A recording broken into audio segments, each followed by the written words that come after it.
Hello, everyone. Welcome on this chilly Monday evening to our Rime of the Frostmaiden campaign. I am Simon at Wandering DM, and I'll be GMing tonight's game. Of course, we are playing, like I said, Rime of the Frostmaiden, and we are playing it on Roll20, who are our sponsor here on Wandering DM. So shout out to Roll20 if you want to play the module. They have everything ready for you. You can just check out the marketplace at roll20.net. At the same time, I would like to shout out our other sponsors, which are Mage and Press. Speaking of D&D 5th edition, you can check them out if you're in the market for some new supplements, such as new classes, new races, and even a whole entire campaign setting in space called Dark Matter, which you don't want to miss out on. We've played Dark Matter here for about a year, and I loved every single session of it.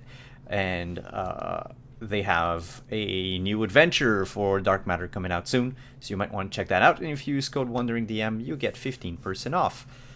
Our other sponsor tonight is, of course, Found Familiar. If you want to warm yourself up in these cold winter nights that are to come, check out foundfamiliar.com and use code WanderingDM to get 10% off your purchases. Well, what's up, Kelly? I'm just thinking about the phrase warm yourself off. Yes. It's a little weird. I mean, there's Whenever rubbing I do that, involved. Kelly yells at me. Whenever he does that in public, I do yell at him, yeah. So you saw our new intro. It is 2/3 done. The other third needs to render and my computer not to crash. So before we begin our show again tonight, let's watch the intro again. And Because Kelly didn't see it. That's what he's not saying. Kelly didn't see it, and she pitched a fit. I tried not to throw you under the bus. But yeah, we'll be back in about a minute. Intro. Pay attention this time, Kelly.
I wanted to make sure that we didn't go live while some things were said off screen.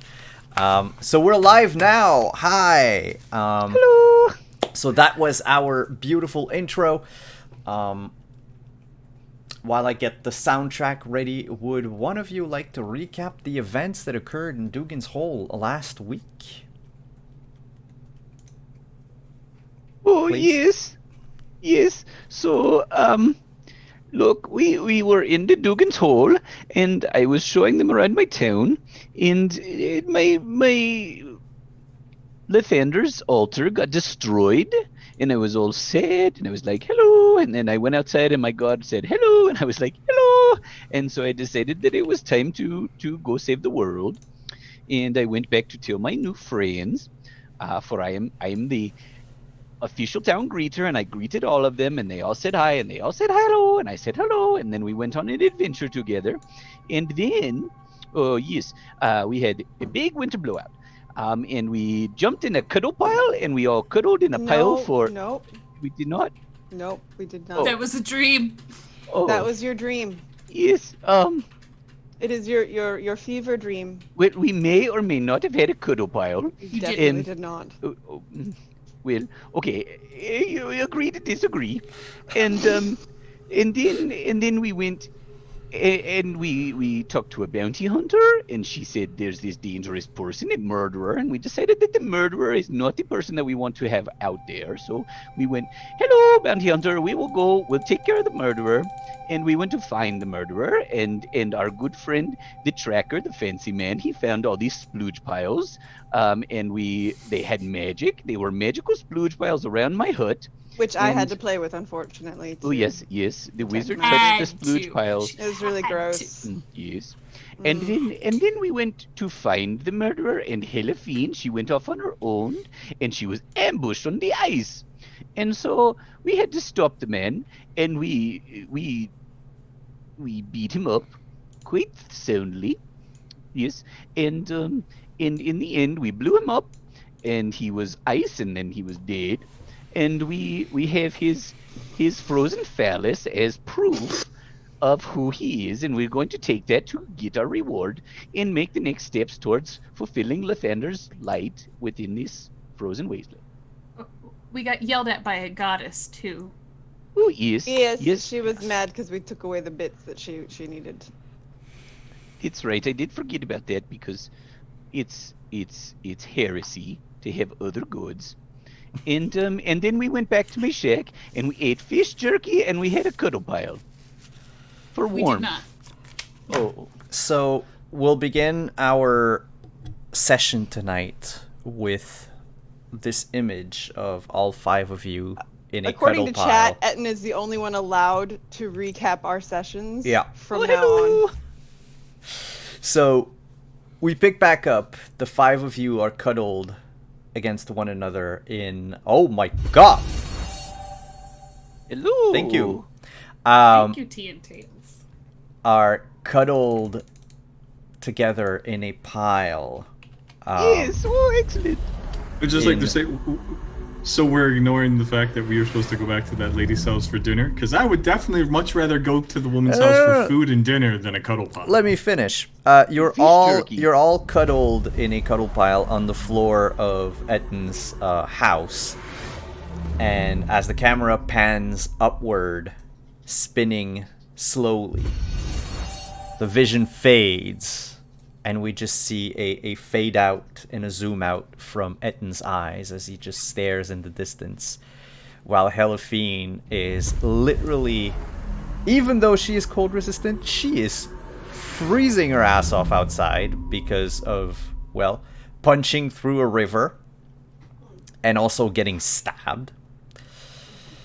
But the 5 of you are standing on the frozen water of the Red Waters Lake. This broken down humanoid in pieces in front of you. So this is just moments Broken after apart. we heard this voice? Yep.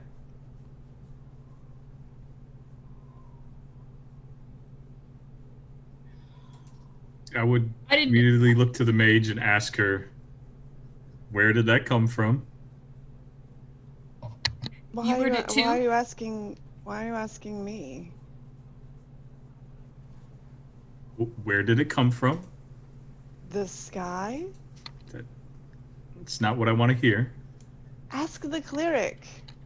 Guys, I don't think it's real. I think I'm just suffering from blood loss right now. It's okay. No, you're fine. Just walk it off. So you all of you heard that. Oh yes, it was another god saying hello. See, he knows. I told you he knows. I don't like any of you at all. No. You like Etten. Admit it. You like Etten just a little. No. Just a little. No. This was supposed to be a simple bounty. I was going to take you guys out here, find this guy, and instead he explodes into ice, and now a god's yelling at us. It happens. It happens? Yes. I mean, it's definitely not the weirdest thing that I've ever experienced. I've also only been here for a short time. Perhaps your gods like to yell at you from the sky in Frostwind Dale, and I just don't. Or Icewind Dale. Frostwind? The hell? Icewind Dale. I don't know. Maybe that's just how they communicate up here. Well, I mean, there is a good side. We can collect the bounty, right? I am, bounty or not, very appreciative of this entire experience. I feel like I've been living inside a box this whole time. This is exciting. Were you living inside a box before all of this, or now? Before all of this. I mean, not a literal box, but it feels like it.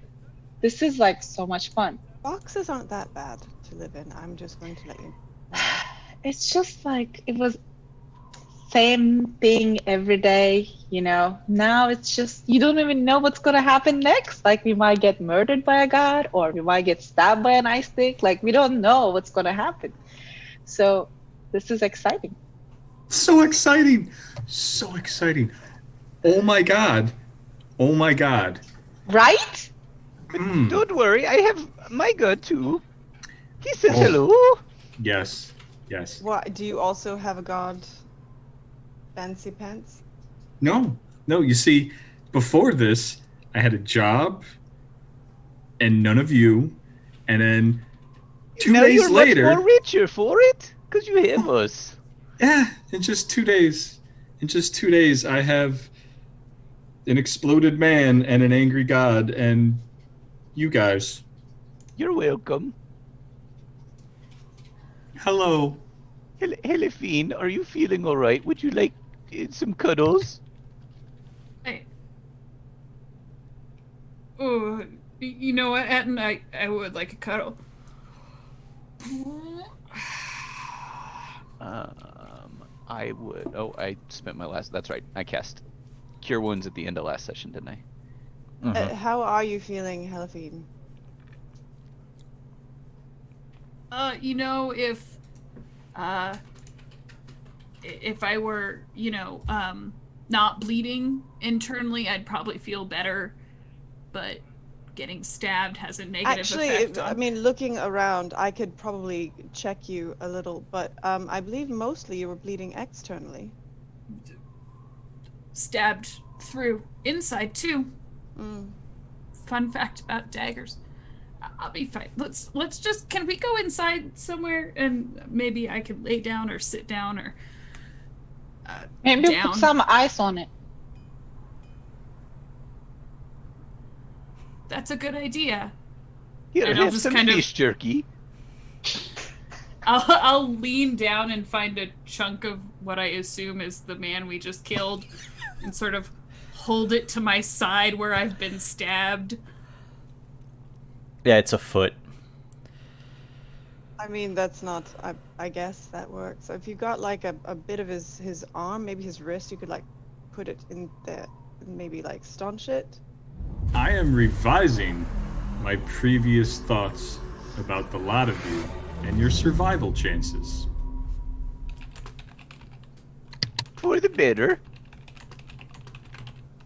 Instead of answering, I am going to walk away towards the hut. Towards my hut? Yeah, towards Etten's place, or... I mean, yeah, since that was the closest actual hut. We were Yeah. near essentially his hut, right? Yeah, Yeah. that is the closest actual like physical destination that I know of, so. Who has the frozen penis right now? Did we actually decide that we took that? Because I'm not sure how identifiable that would be to someone for a bounty.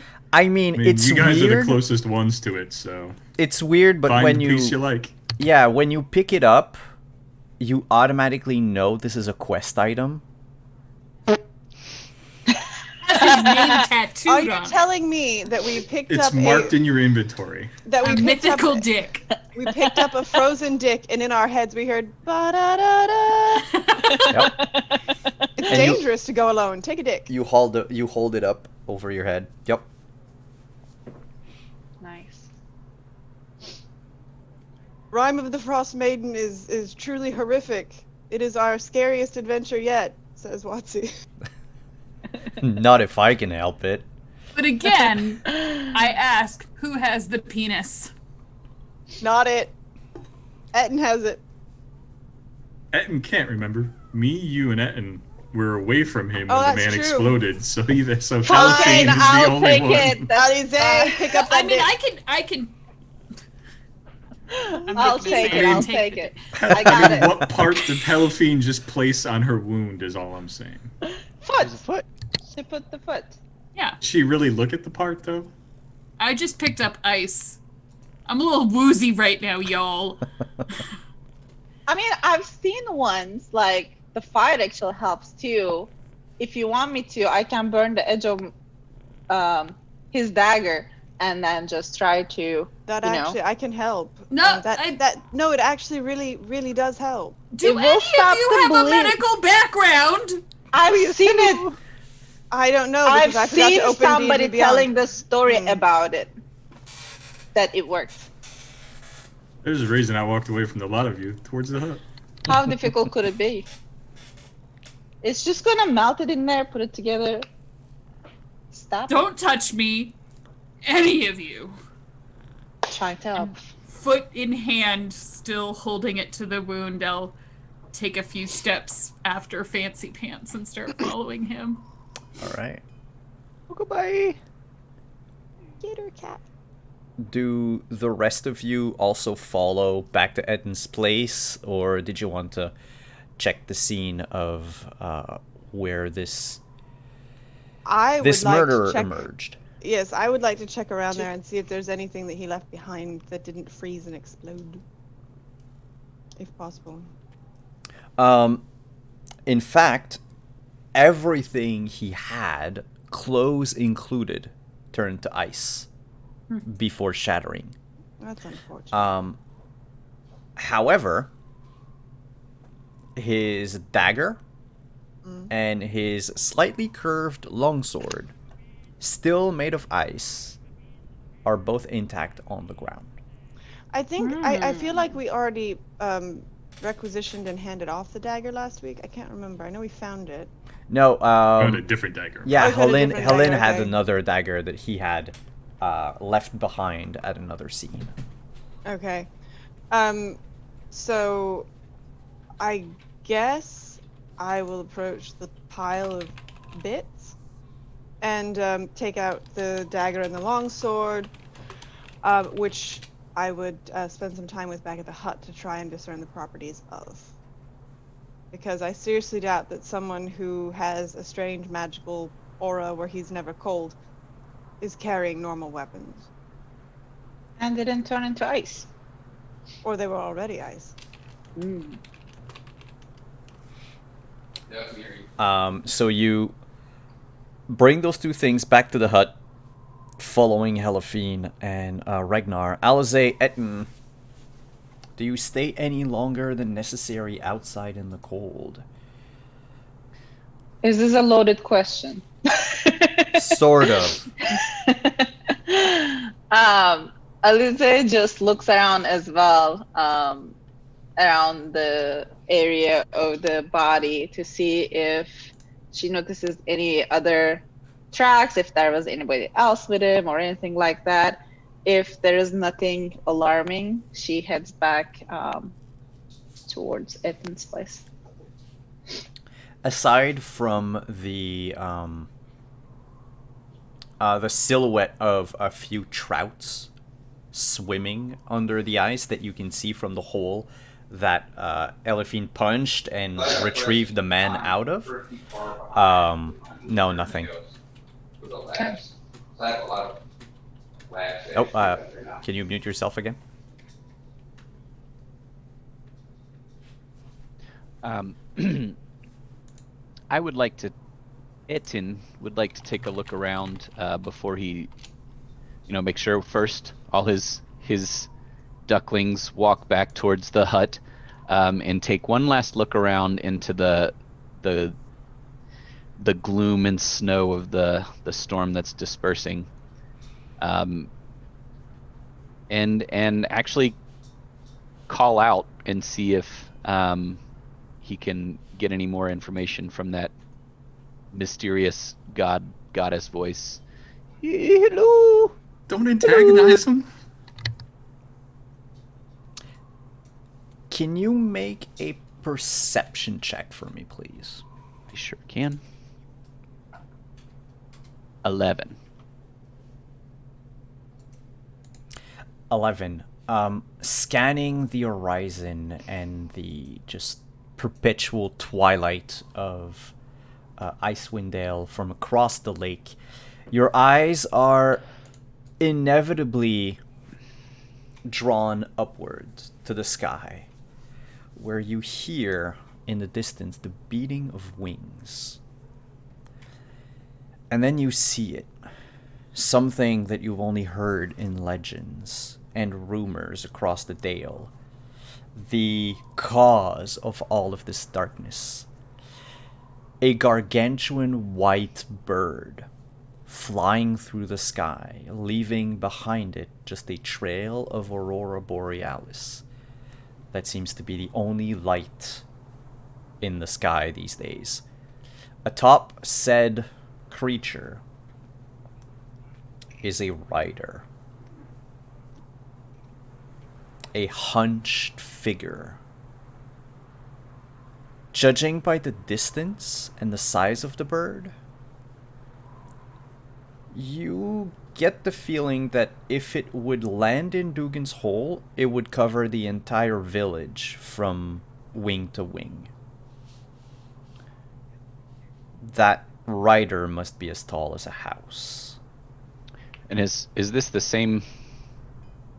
Forgive me, but every night doesn't a creature bring the aurora borealis across? Yeah, And is this that same?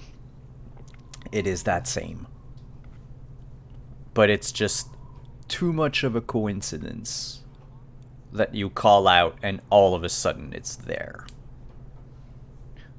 Oh, hello! Hello!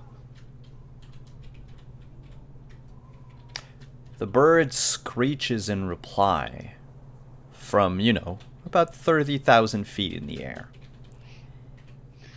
Its shrill cry is enough to summon a gust of wind that nearly blows you away and fall flat on your ass. Oof. As you steady yourself against that wind, you see the ice of the red waters begin to crack. As if just by its voice, it's able to break ice. Oh, okay, I think it's time to go now. And I'm going to run away from the cracking ice. Does it look like Etna's going to be able to outrun Oh yeah. the crack? Okay. Yeah, it's not, it doesn't follow him in any way. I'm still way out on the lake. Do I need to start running? Oh, I thought you did follow after picking up the weapons. I had picked them up and started examining them when he yelled out to the gods, so I think Ooh. I should start running. You should start running. Right. She starts running.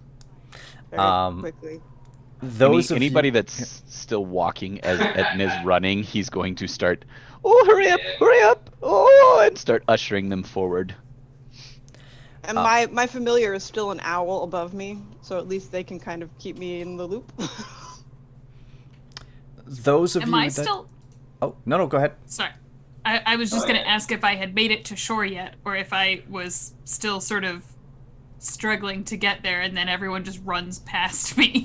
No, I figured by that point in time, you reached the shore, and Ragnar is a few paces ahead of you, almost at the shack already. Okay. Alize is following close behind. The five of you manage to take shelter in the small yet cozy, if not smelly, house of Etten. Hello. He dries fish jerky under his mattress. That place smells awful. It's so cold, you probably really can't smell it. What do you all do once you've gathered together in the relative warmth of this place? Yeah. I'm going to sort of slap the ice out of her hand and just tell her to stop being a damn fool listening to the rest of them. and I would like to make a medicine check as I wrap some bandages around her wounds. All I can hear is the music that he mods into our games for every time he heals But somebody. also, can I roll a to at the same time use healing hands to also give her immediately 2 hit points, but I don't want anyone to notice that I'm casting it while I do so.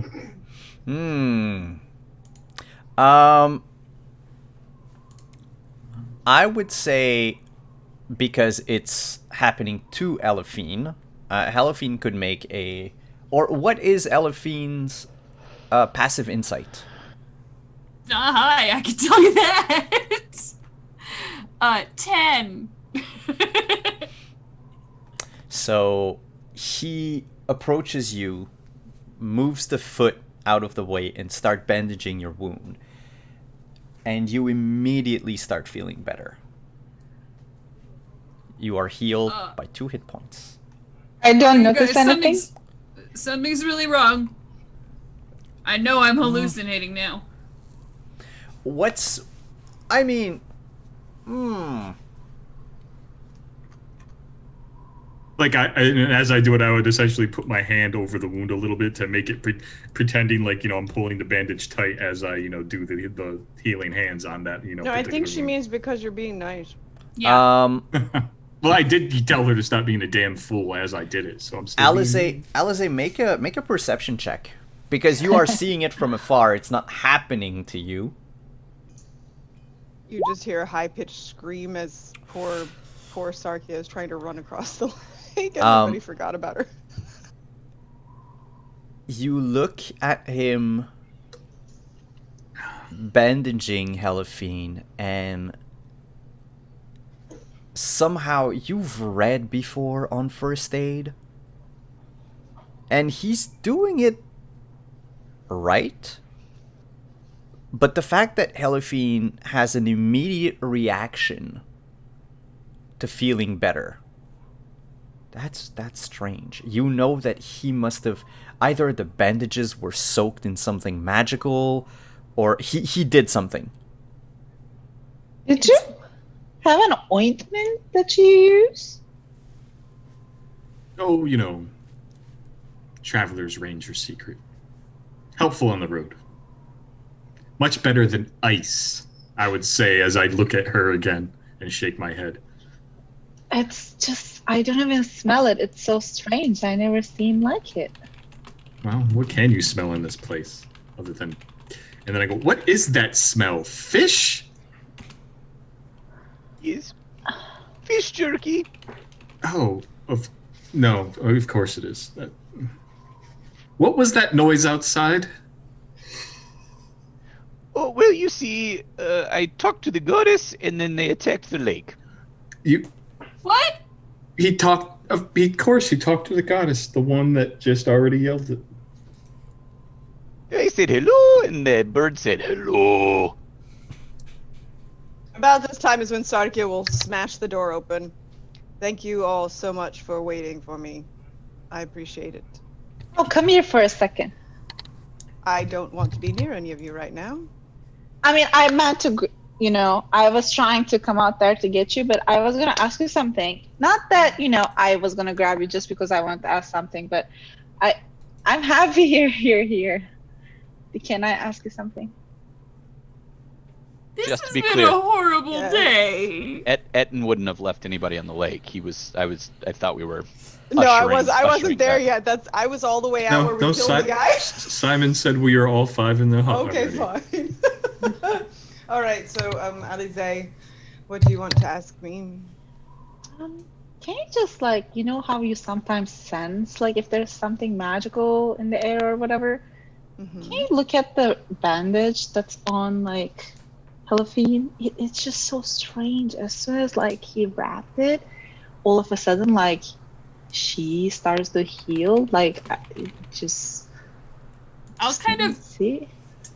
turn away because I don't want to be looked at like some sort of science experiment. I mean, I don't really have to look at you to do it. I just anyway. step forward and just be like, "Here, do you want one of my extra bandages? They're just bandages with, soaked in a salve." I had her like in the corner, so I don't know if you're hearing. Can you hear? We're in that tiny little hut, right? We're kind of all here. Yeah. There are no corners in a Oh. hut. It's I like would- 3 feet Like- wide. I would have to say that, yeah, it's Like even if you whisper. whisper, everyone would hear. They will because- hear it? Yeah. Are you Okay. talking about Etten or you? No, it's just I was just like the bandage. It looks like Helefine's wounds are healing so fast. Like I'm just I mean, impressed. yeah. Like, if there's sure. something. Yeah, I'll take. Well, a you look. told Just- me that. Just the give me a ice minute. was- No, You just no. I don't have to touch you. Just give me. And she kind of. no, get away! I'm not near you. We are all near each I mean, other. technically, we're in the tiniest hut possible. We're all near each other. I like how Um, Simon just gave up and left. This hut Like, is he so was like, small. screw this. I made it myself. No, So- Simon had to go answer the door because apparently DHL delivers at 9 p.m. Good for you. Get anything So, good? and yeah, is Is it it magical? Presents? magic? Is it made of ice? It's a bag with A my bag? new leather coat. Oh, You nice. what? Leather coat. Oh, leather coat. Hey. So yeah, Sarkia will kind of sit in the corner and start her thing for detect magic, but she is going to attempt to catch Fancy Pants' eye without Alize noticing that she's doing so. This is a lot of subterfuge going Subterfuge. Yes. on. Because he keeps giving me money. Mhm. I don't want to make him angry. I gave you money once. You've got more, and I know it. My fault. You You're all poor. you cast detect magic Yes. and Ritual. you scan around the room. Mm-hmm. Neither the bandages, Mm-hmm. no, neither the one that were put on Helephine, nor the ones that he presented earlier, well, after, are magical. Would I still notice the residual magic from where he used magic on her? I checked the description. It's like so very faint that you would have had to like actively be looking while he did it. Okay. No, he's probably just good at it. Okay.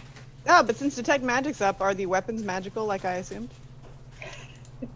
Yes, conjuration magic. It is subtly and slowly fading away. Oh. Oh. In game terms, the battle axe, the 2 daggers, and the longsword, Mm-hmm. they will remain for a week. They'll basically melt over a week. Oh my god, but what about the thing we need to turn in for our bounty? Is that going to melt over a week too? Because then we gotta get to where we're going. Yep, Oh man. it's the same thing. Really? That Weirdest dick has rat an race expiration episode. date. Ooh. While all of them are doing this, Etten is going to putter around his hut and like reach in and around and pull out some fancier clothes, but they're really just like like a moth-eaten tie that he has put together, and a hat, a warm hat that he pulls out of a drawer, and oh come in, we have dinner reservations. We have to go. We can't leave them waiting. Yes. Hello. Leave Helephine what is- now? Dinner. The We were mother of invited to his dinner. Children is having us for dinner, I think. Yes. Oh, yes, of course you agreed to something like that, wouldn't you? We all did. We were there. Helephine, are you feeling okay? Should we go eat dinner and then have a rest? She won't bleed out now that somebody put bandages on her. I know. So, And I am kind of hungry. You, by the way, would have enough time for a short rest before you go to dinner. It is not quite dinner time. You would be cutting it close, but you could, take an hour to just breathe, relax, form a cuddle pile. Yes. Did we all notice that the Birdman did that wind stuff and the crack? Everyone would have heard the bird. Mm-hmm. But only those that were still out on the lake would have seen the cracks. Because it's not, like, it didn't shatter the whole lake. It's just, you could see the cracks like a spider web forming.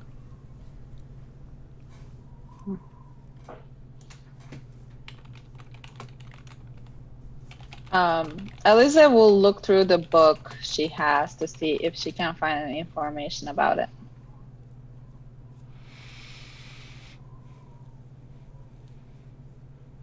You can make a religion check with that book.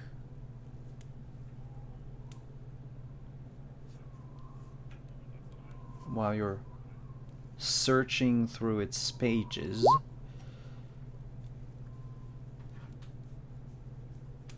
And what did you say, Helafine? You were about to say something.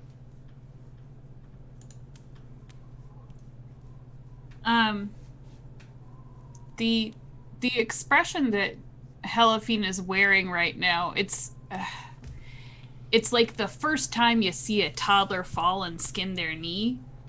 Like they're surprised that they're not invincible.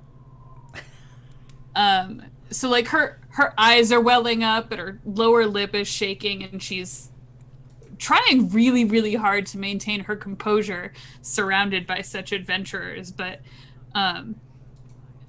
she looks shook.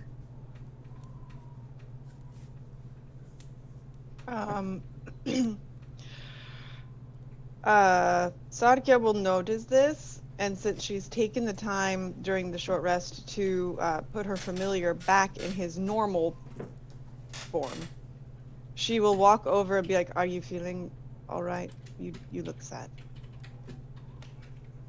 Yeah, it's fine.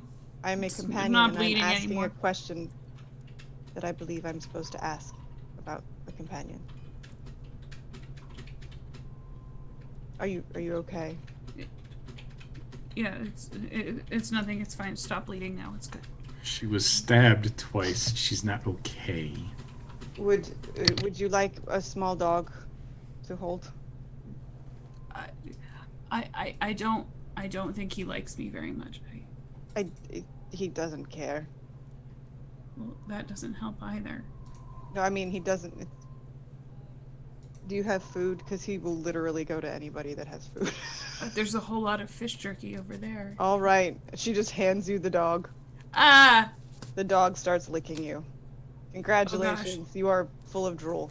Well, I guess. Would familiars drool? Maybe. I mean, it functions as a dog. Yes. In you all are covered aspects. in drool, and also you have blood all over you. What do I do with it? It's looking at me.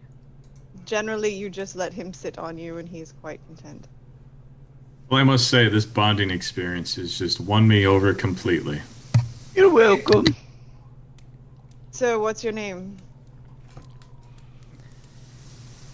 I would just sit there, waiting, assuming she's asking, Helafine. Nope. She's talking to you. Didn't you get it in the bar? No. I did not get it in the bar. Didn't hear? No, because Kelly rolled a very high perception check, or insight check. An E-brain? Remember? No. Could you tell me? I haven't heard it yet. It's An not. E-brain. That's not really his name. Oh. Could you pronounce that one more time for me? An E-brain. Don't worry about it. It's not his name. Oh, I didn't realize she knew my name and was ready to say that wasn't it. I'm sorry. I guess she's really attached to Fancy Pants, which is I'm fine, very I confused. suppose. Why would you give someone a name that wasn't real? Doesn't that get like really confusing when you have You know multiple what, identities? Helpine? People might have issues, and not everybody has to give everything away about them. Well, At that, she probably starts crying. once again, this bonding experience has completely won me over. All right, this just fine. His name is whatever that word is he said. That he never spelled for us, so I don't know what it is. There, Helafine, here, have some fish jerky. It always makes me feel better. The dog eats the fish jerky. Jerky, I don't know what to do with this dog. Please tell me. I'm... Well, I will remove the dog from you if you want. And the banter thus continues until you all are ready to leave the shack. If anyone needs to heal, roll some hit dice. You can count this as a short rest. Incidentally, can you write that name in chat so that I know what it is? Because I don't remember it. You mean you're not just gonna make it up from here on out? Because that was my plan. It sounds like inebriated to me, so I guess. Not no. And in the meantime, as Helafine starts crying, Eliza will just go into a corner and just sit down and close her eyes, just sitting there. but there's no room to sit down. Well, there's the Stands bed. Sits on the bed or wherever she can find. Just will close Don't her crush eyes. my jerky. This is as close to a mosh pit as we're gonna get, so. It's like a cuddle Unless- pile, but we're standing. And time comes for you, well, if you still want to, head on over to the... what's her name again? Hilja? Yeah, Hilja, the Dejar's house. It's her last name that I was trying to find.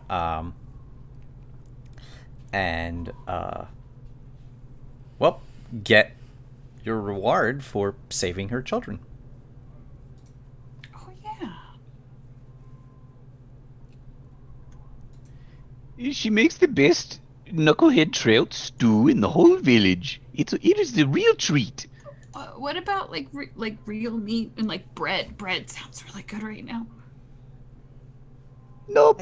I I imagine so, but you have to understand they haven't had any wheat up here in quite a while. Especially in the hole here, I imagine. Lots of knucklehead trout. Boil it, steam it, Oh no. saute it, jerky Don't. it. Stick him in a stew. But Oh, can I you just- mash it? Just found a new trope. Nope, just keep going. Oh god, mashed fish. That is like, oh. Paste. Who among you leave the hut to go to Hilda's place? Do you all go as a group, or do any one of you remain behind, is what I should ask. No, but also I would take the magical weapons and wrap them individually. Like just, up briefly in something. To hide them from view? Yeah, just like, a little bit of loose cloth that I have. If they're gonna just go to collect the reward, Eliza will just stay behind in the same position, just trying to center herself. They'll be gone for quite a while, because remember, I think part we were of the gonna have reward dinner, is dinner. too. Yeah. So I just want to make sure you're okay with that. Unless you want fish jerky. Yeah, she's good with fish jerky. It's growing on her. I Better than pity a you. bowl of mush she had all her life, so that's good. Lots of Has some drool. texture. Oof. Ugh. Ugh. You've basically been eating like dining hall food from college, like for however many years. It's All right. warm porridge on Mondays, cold porridge on Tuesday. Exactly. Variety. Yeah. So yeah, Sarkia would go. Before she goes, she would kind of stop and look at Alize because she feels a little bad because she said something that made Alize upset and doesn't really want to bother her. But she's just gonna kind of be like, I don't know how to apologize to someone who is not mentally here. We'll do it later. And she just walks out the door. So the four of you end up walking across town to Hilda's house. Some of the passerbys, those that have remained outside, either to look at the giant bird in the sky or just were stayed up late drinking at the hole, wave at you as you walk by them. They seem to recognize you as the kids' saviors and the sort of acquired a local fame of some sort.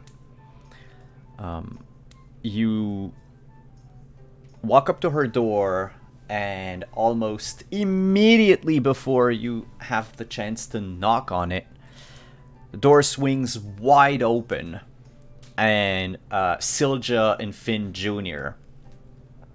welcome you with a great big smile. You're the killer of dwarves! Hello. And It's us. you see, so Ilja's house is slightly bigger than Etton's shack. It's a 2-room home. The bigger room, the one you come in when you enter, has this long table that can sit about 6 people. Against the wall to your right is a hearth with, something that smells very good that is bubbling in a cauldron over a fire. There's a little pile of firewood there that seems to be more dead wood than anything at this point. Clothes and other tools line up the leftmost wall, and in the back of this room, basically across from you when you enter, is a thick curtain that separates the main room from the other room, which you surmise is probably the bedroom for everyone. And I forgot to mention, in a cage next to the door on a low table is a white rabbit that just jumps jauntily in a pile of straw.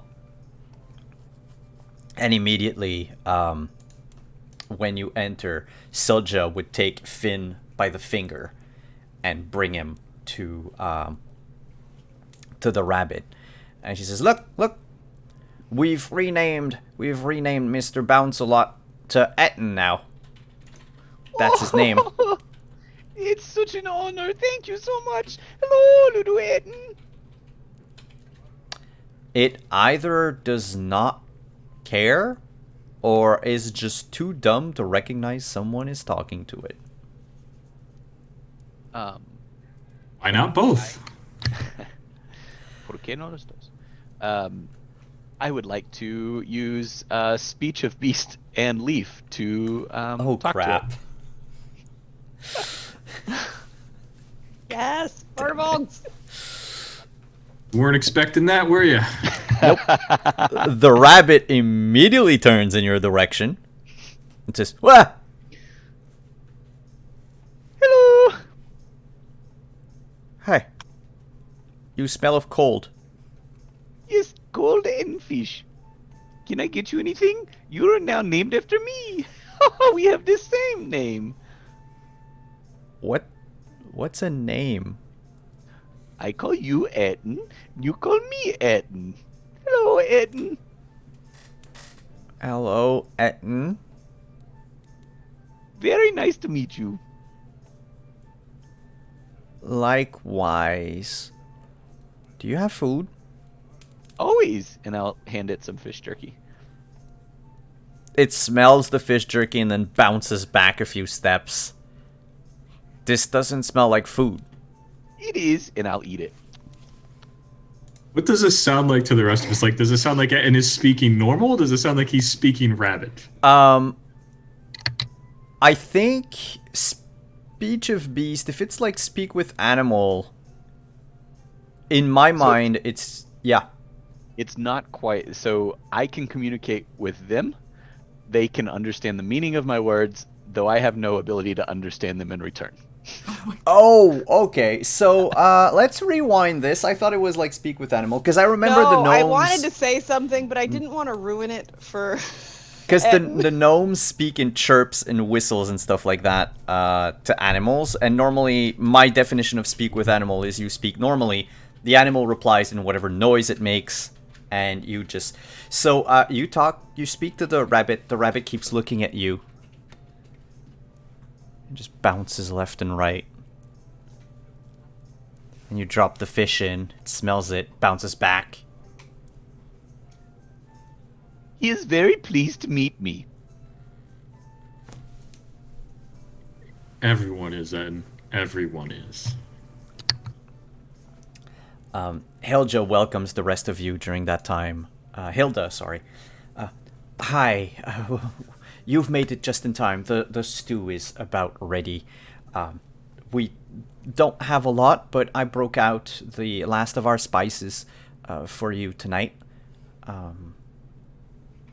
So I hope you'll enjoy it. I think you've met Silja and Finn, and this is my oldest, Dursey. And she points to a very beautiful young girl who evidently took more from her mother than her father. And also uncle. She's old enough to be helping around, though you figure with the, never-ending winter or whatever, she doesn't, she hasn't had any time to, like, learn fishing or anything that could actually help make the family survive for now. Dursey's been the one that kept me sane when Silja and Finn were taken away. But let's not talk about past horrors. If you want to sit down, I will bring you, as much food as my cauldron will allow. And can you all make an insight check? It's like a reflexive insight check.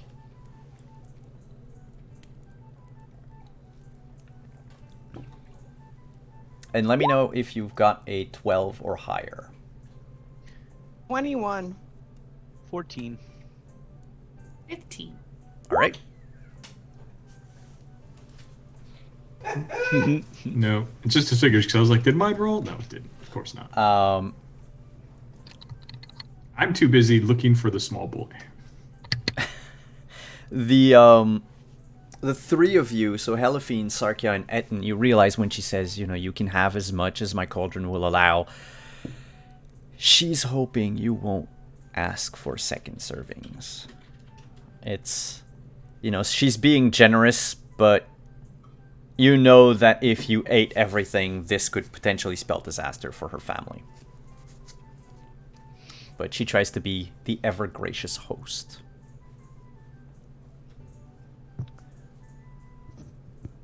Sarkia kind of knows that look. And she looks at Hilja and the kids. And she's actually, I'm not even that hungry. I just came to say hello and make sure the kids were settling back in. I ate already. No, you didn't. We all just I came over. absolutely ate already, Helafine. We all You weren't paying attention. just. Well, if you Oh want yeah, any... me too. Yeah, I'm stuffed. I had lots of Etton's delicious fish jerky, and I just wanted to say hi.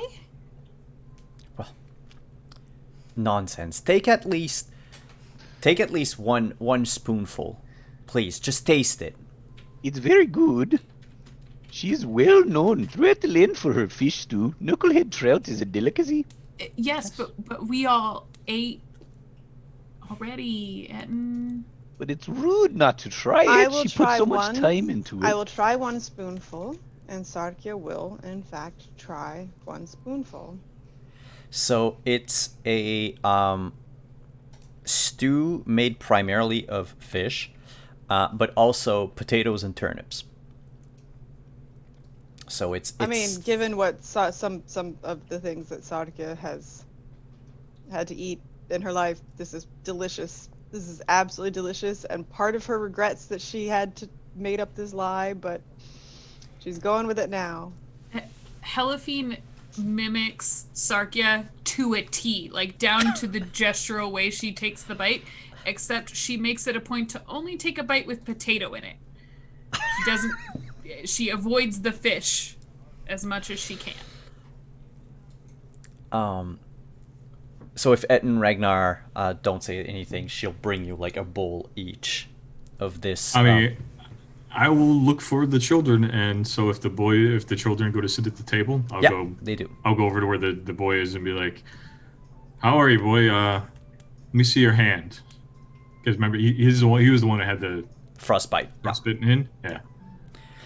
He shows you his hand, and you can see under his nails, like the skin is dark, like not black, but dark blue.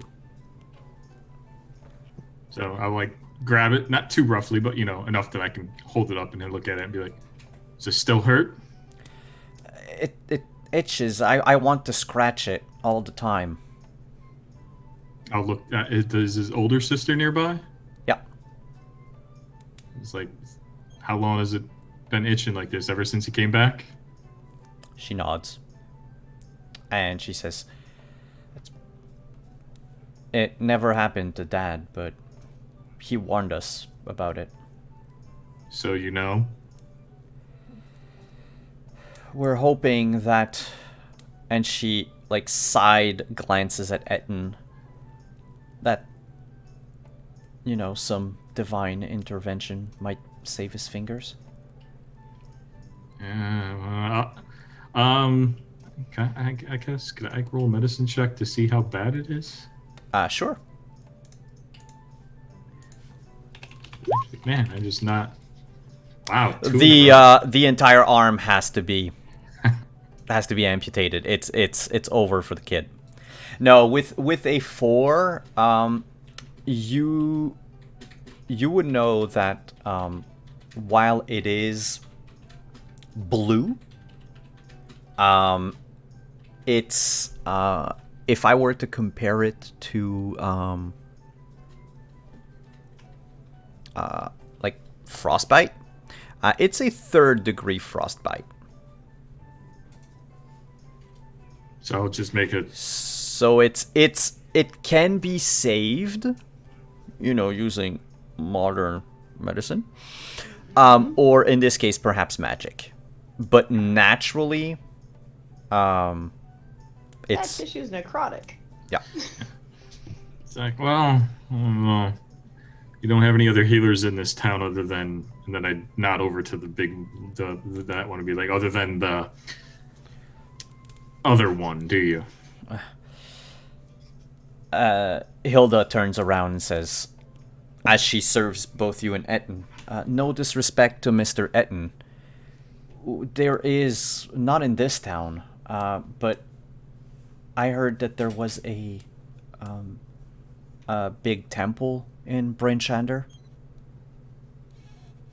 If perhaps there. If I would understand, Mr. Etten, if you didn't want to. I know we've asked so much of you. Oh, nonsense, but I will have to wait till the morning.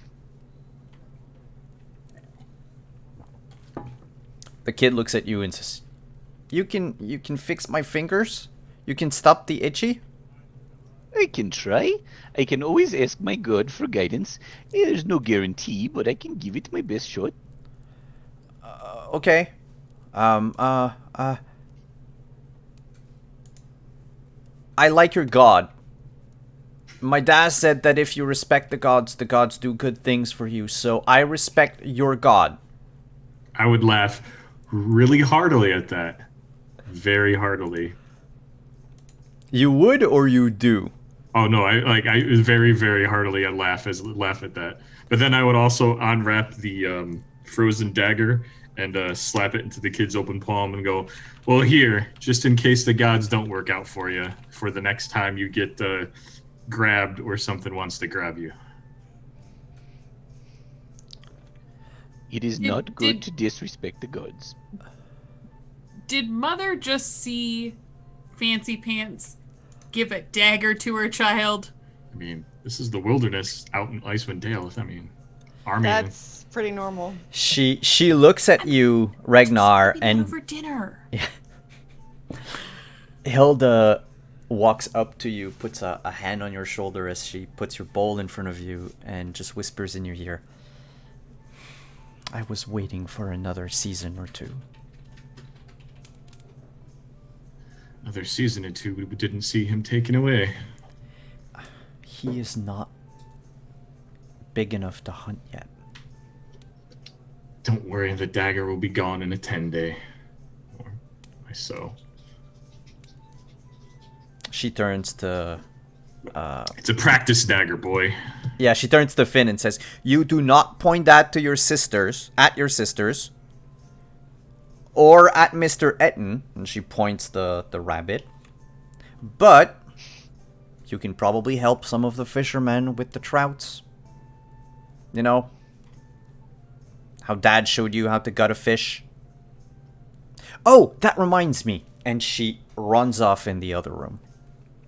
You can hear the sound of a loud chest being opened rather hastily.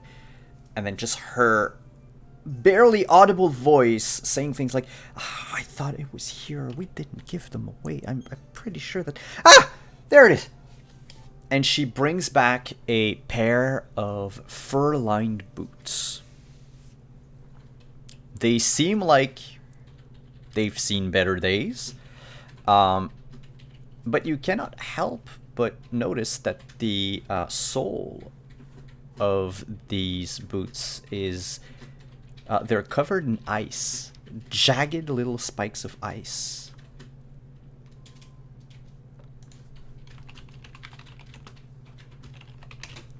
Is she just holding them?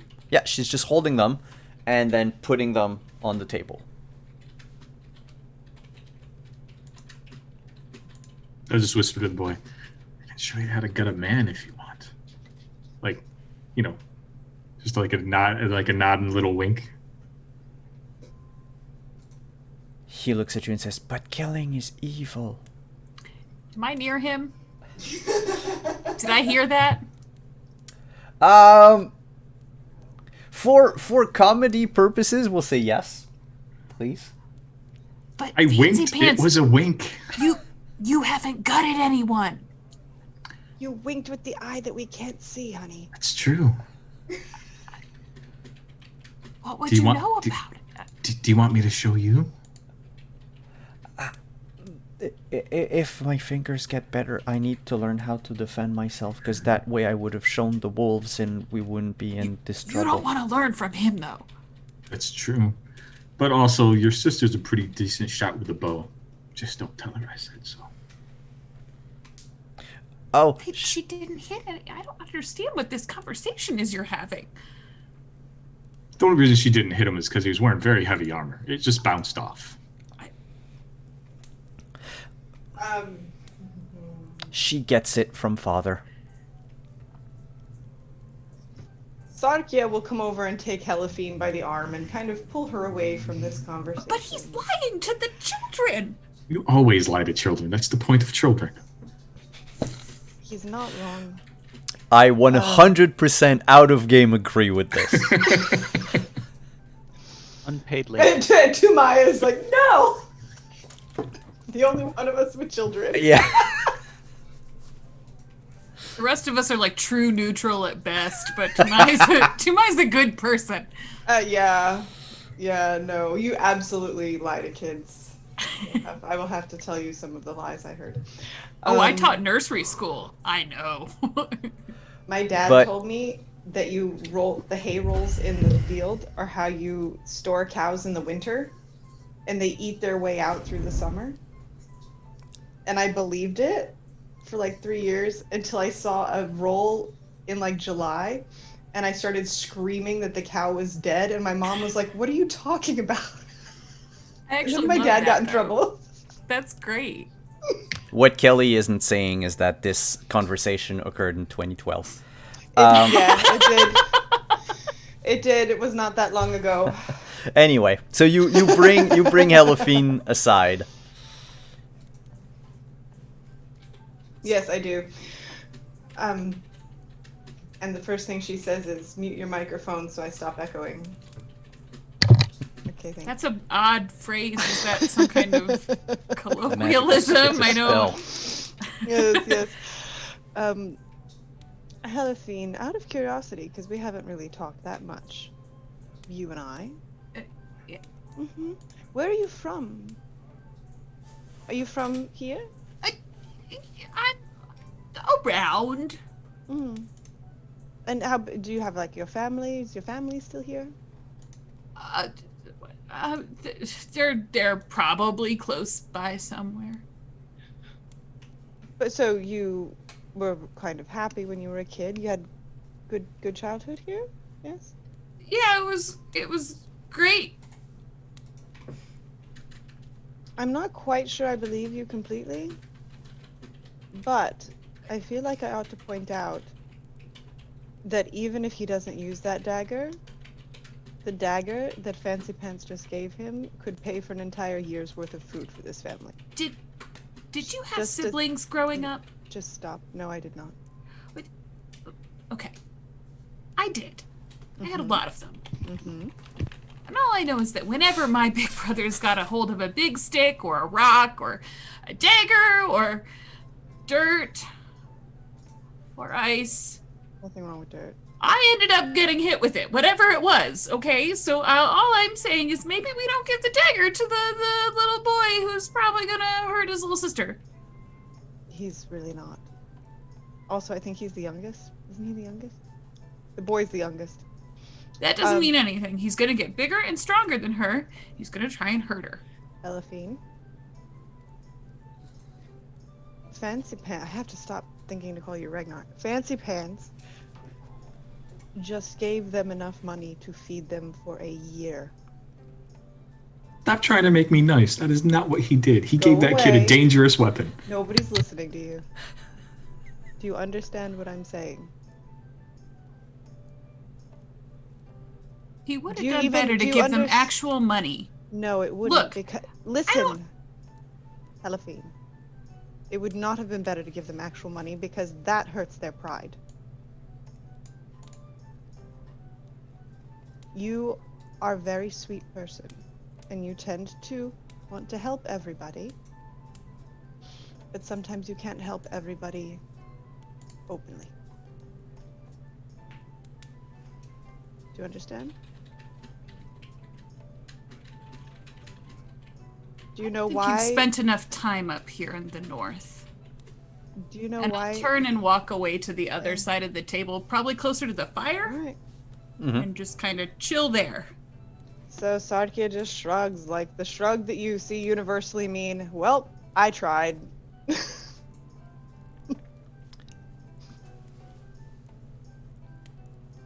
To be fair, the There is- next thing I was going to do is actually that, though. The next thing I was going to do was going to give them the sword for money. Yeah. But the dagger is 100% just so the kid has a dangerous weapon. Stop trying to make me nice. Etten, You can't give him that. It's a child. He's a child. He'll cut himself. That will be a very important lesson. you've been sitting at the stable eating your stew. From time to time, being poked in the arm by the youngest daughter, by Silja, as she just looks at you with a wide smile. And at some point, with her spoon, she points at the fur-lined boots and says, "Daddy had a drawing like yours." You drawing?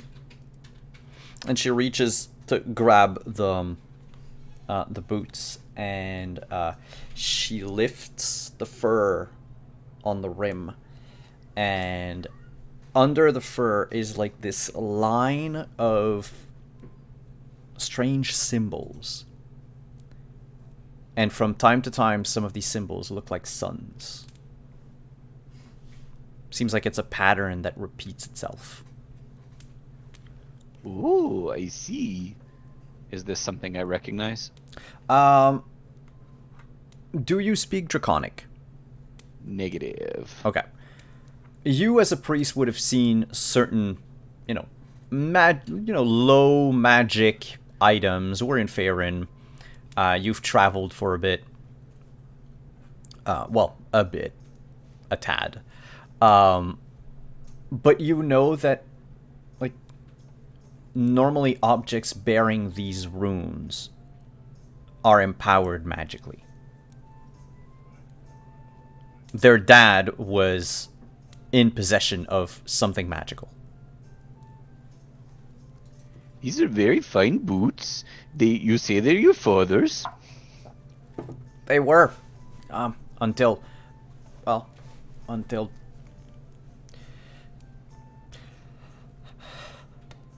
and the oldest, Dursey, as Silja just tries to sigh and breathe at the same time, and she's not able to summon up the courage to finish her sentence. Dursey bends over the table to get closer to you and says, almost in a whisper just to you, "Until they were the only thing that we found of father in the woods." The only thing. It's interesting. No body was found? I would say No. rather out loud to the No. group. Parts. Hilda turns to all of you and to the children, and she says a few quick words in Dwarven. If any one of you speaks Dwarven, you would understand that she says, "His feet were still in the boots, but that's all that the hunters could find." Ah, okay. So Oh, Sarkia how tragic. will reply in Dwarven. Ah, that makes a little more sense then. And she will relay it to Ragnar very quietly. Not in Dwarven. But yes, she'll relay it quite quietly that the feet were still in there. Etten will peek in the boot just to make sure that they're empty now. They are empty now. that's a good call. Silja looks at her mom and says, "Mom, the lady over there, she belches like you. Why are you belching at each other?" Oh, child, I belch much better than that. That was me speaking. That's not a language. It's a language, I promise you. I could. So she starts just saying random bits of her sentences, her next speech to the kids in other different languages, which are really going to freak them out because we have Infernal and Draconic on the list.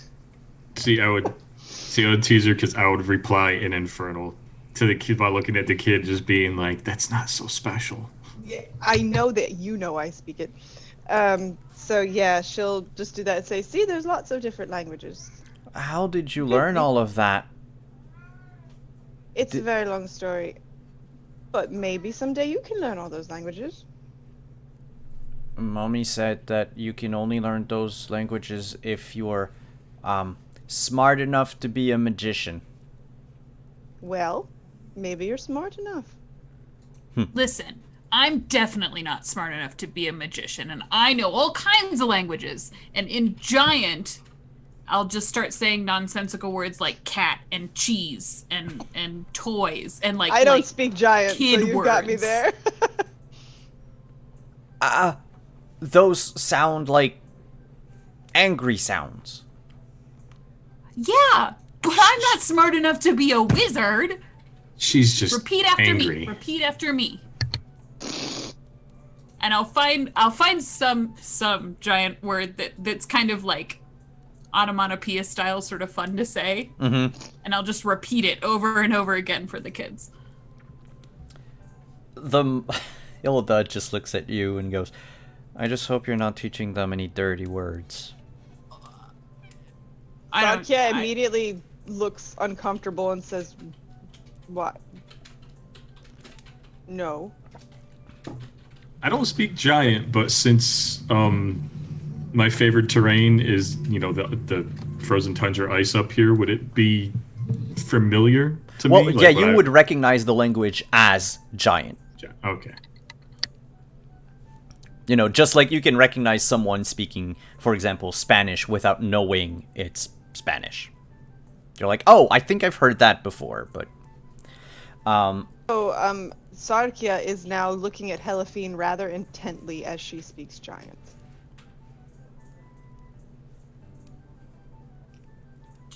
Cheese. Sorry. Helifine goes back to staring at her shoes. The kids look at you and say, when the snow goes away, and sometimes we see that the big Goliaths, they come down to the 10 towns to trade. Yeah, we're gonna speak Giant at them, and they're gonna understand. No. Look at me. What? Don't talk to them. Why?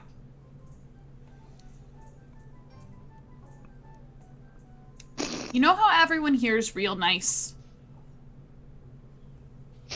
Finn says, yeah, the mister gave me a knife. You'll need a bigger one. Yes. Before you talk to them. They're not. Giants aren't nice? Goliaths aren't nice? But I thought they were. Listen, some might be, but not all of them. So just be careful, okay? How do we know which ones are which? Well,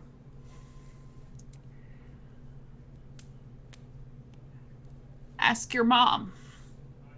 She's a good judge of character. She'll help you sort it out.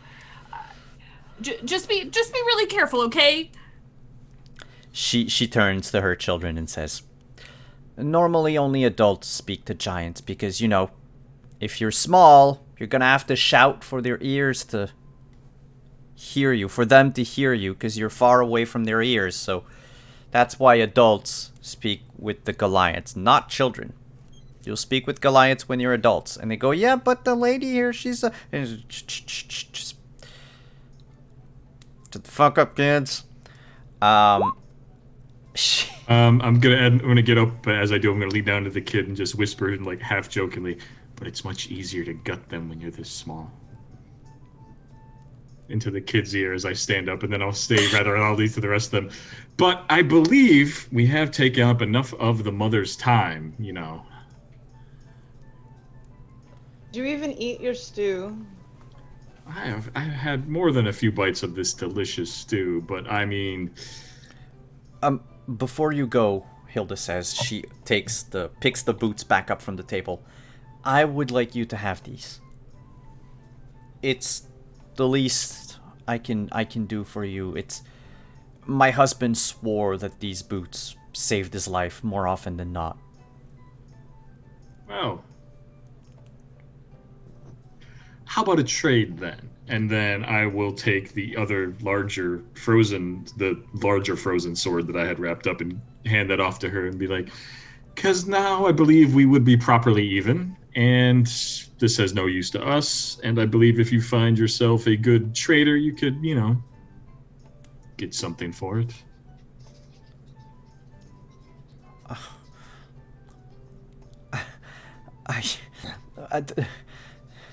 Well, thank you.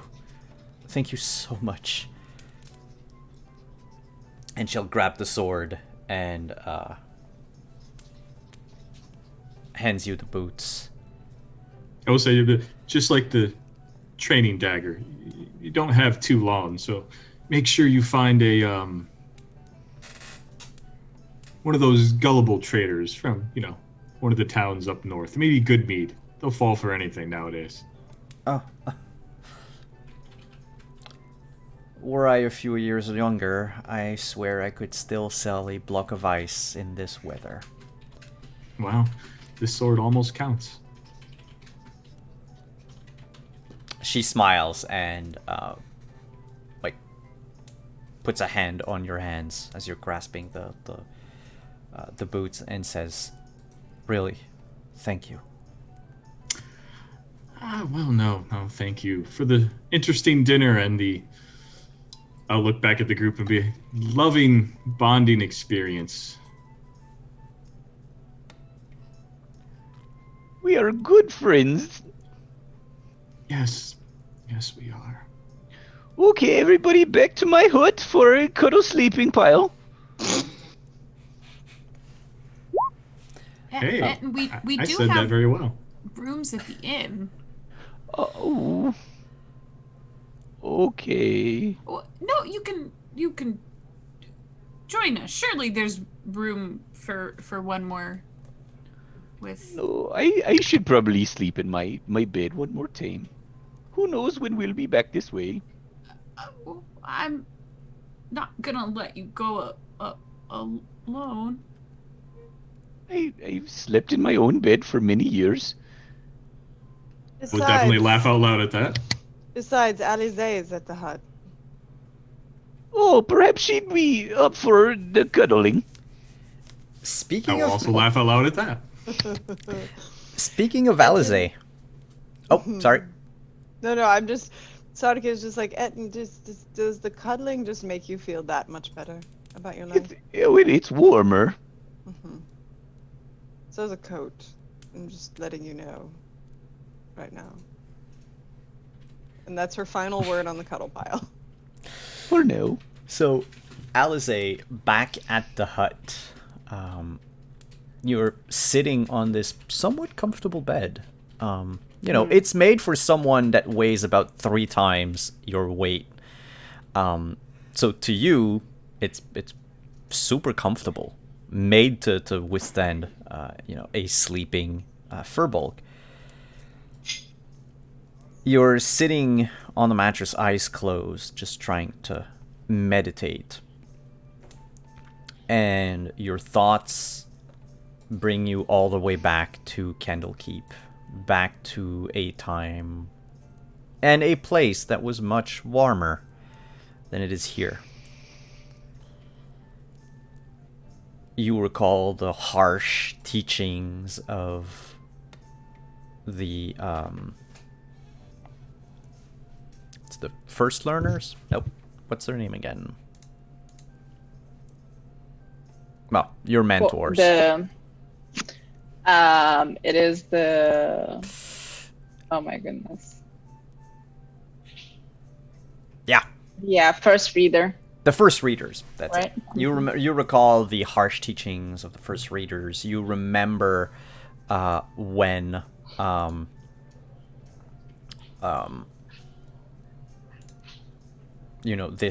this young Avowed. huh? Avowed, right? Yeah. But I meant, when he arrived the first time, with a traveling group of Ilmater priests, and how you've met, how you grew closer together over the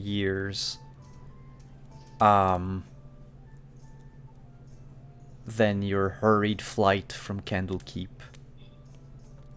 with nothing but the clothes on your back and the weapon you managed to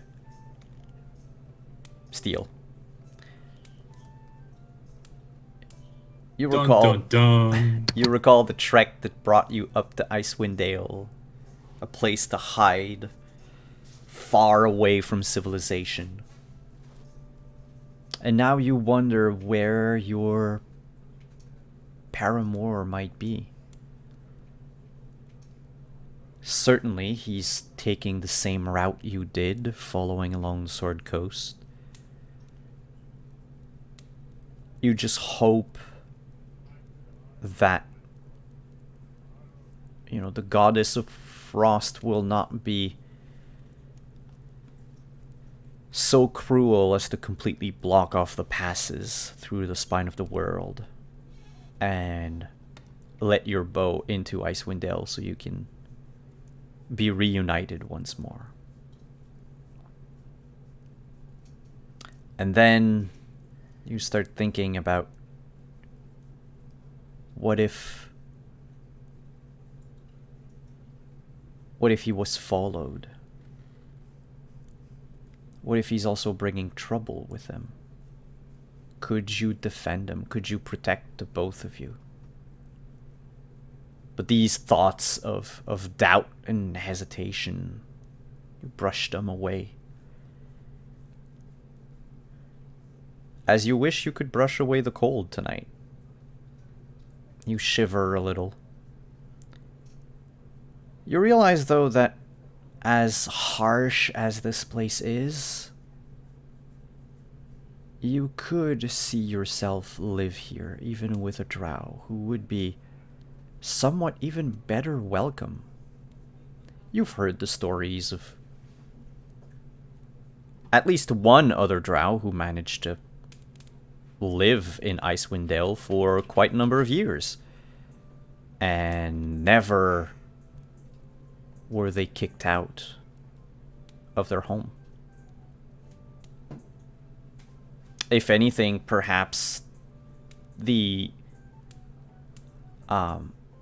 brutal existence of the people of Icewind Dale have to live is exactly the type of thing that will make them overlook, racial prejudice.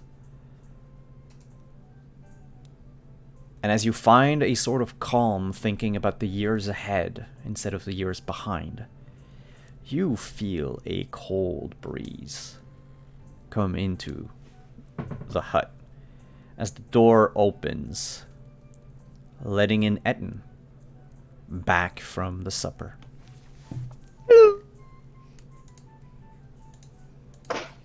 Oh, and as soon as she feels the breeze, she jumps up on the bed if there is enough room, or out of it, and on one leg in a very defensive position that balancing on one foot, that Etten has never seen Alize fight that way.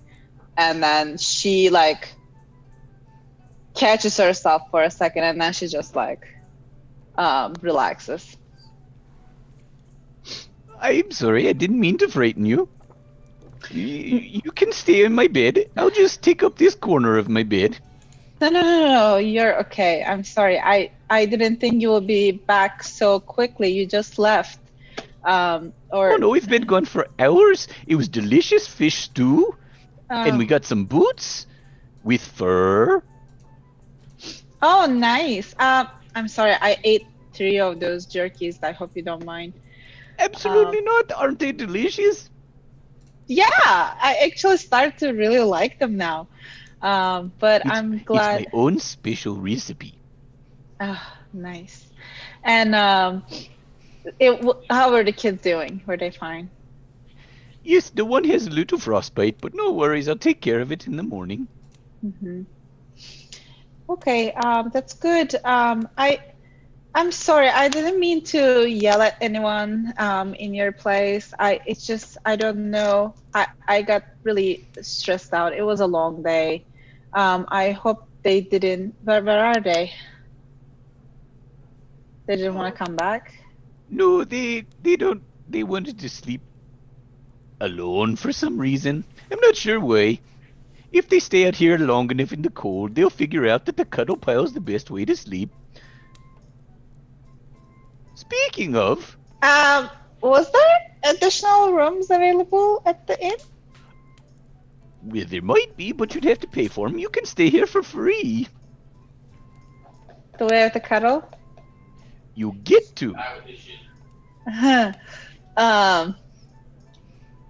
I promise it's the warmest bed in the whole village. Everyone tells me. You know what? Fine, but you're never gonna tell anybody about this. The three of us who all know that you stayed with Ed. Wow, the shame pile.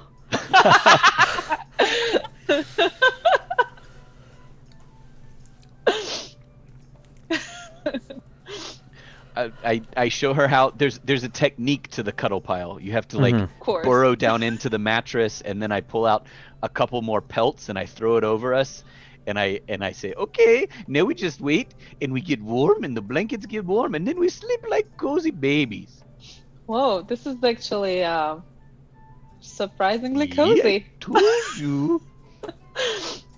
As a newcomer to this Northland, I'm very pleased to introduce you to the cuddle pile. Now sleep well, and I'll pat her on the head. Yeah, hands to yourself though. It's nice. Thank you. This actually does feel much warmer. But remember, not mentioning this to the others, okay? I will not lie.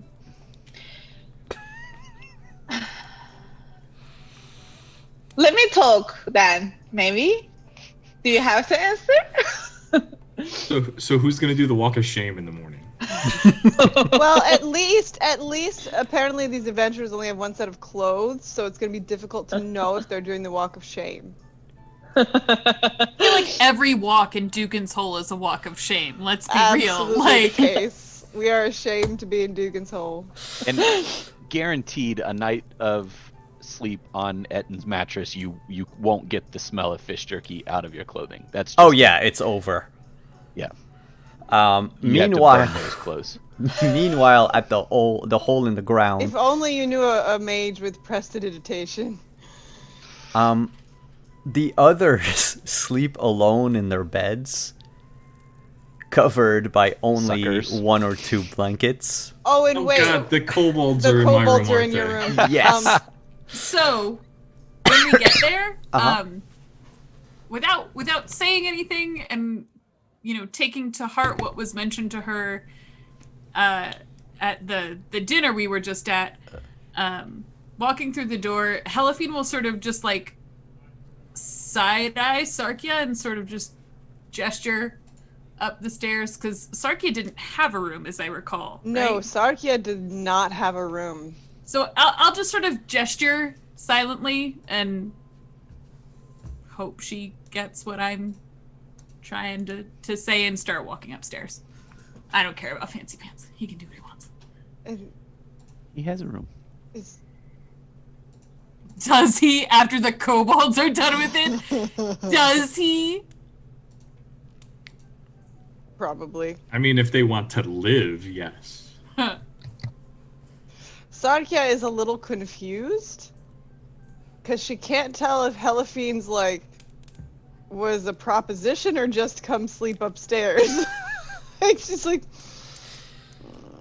No bone in Helafine's body gives off any air of sexuality whatsoever. You It was do just not an feel insight of a- proposition. I rolled an insight of a 1. What does that look like to me? It's a proposition. Yeah, that's that. I'm just gonna No, leave those two actually- to their own business. That's no, I mean honestly, it was more the look on Diana's face, not Helafine's. It was I mean, funny. Diana, to be fair, was probably propositioning Kelly. But Elefine. I'm coming up to take residence in your heart. Okay.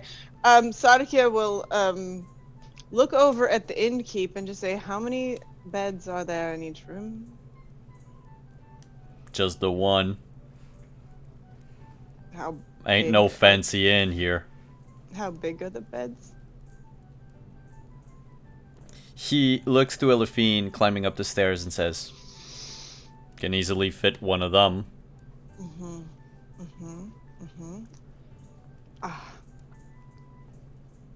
You could have joined the pile. Sarkia will follow Helafine and be pulling out her sleeping roll at the same time so she can set up in a corner of the room because Helafine is going to take up that whole bed. Also, Sarkia probably doesn't want to share a bed with somebody that she doesn't really know.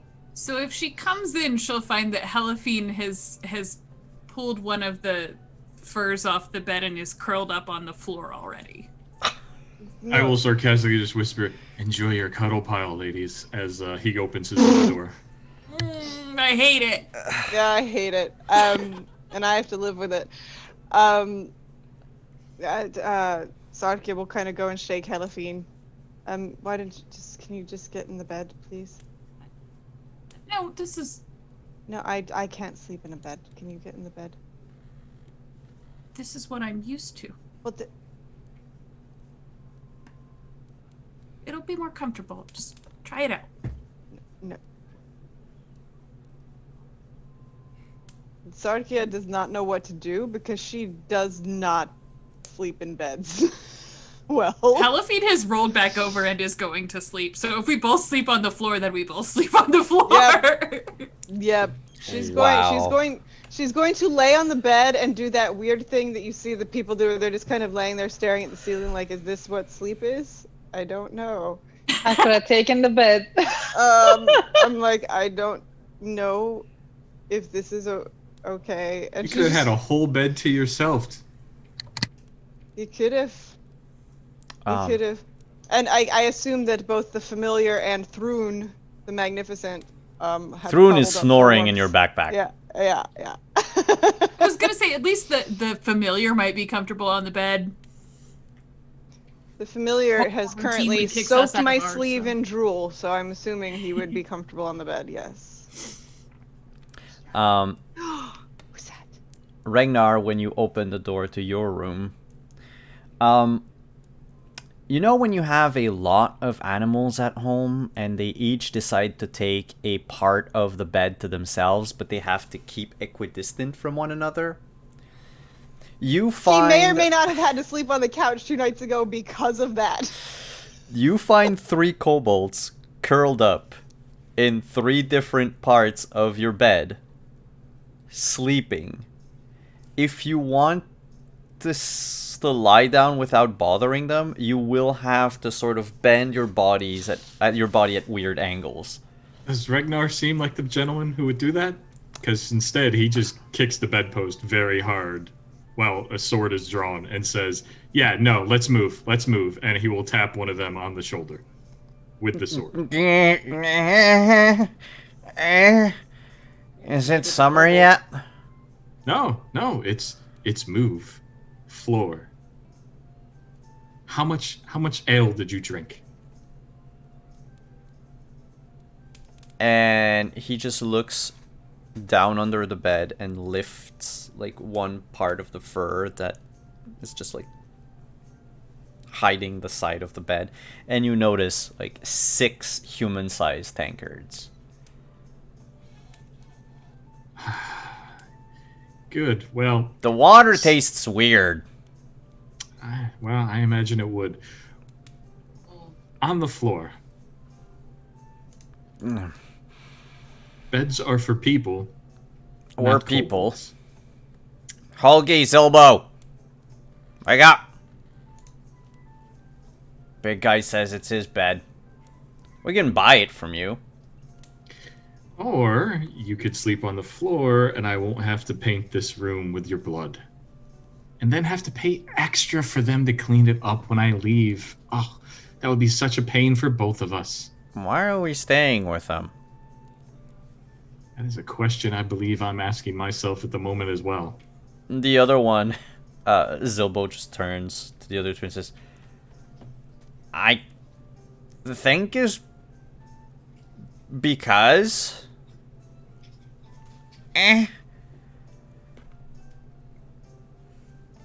And the I know three your guys' kobolds. secret.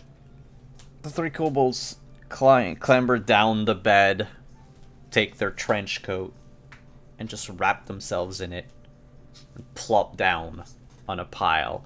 You hear one of them mutter as he falls asleep, "I'm gonna be gone in the morning."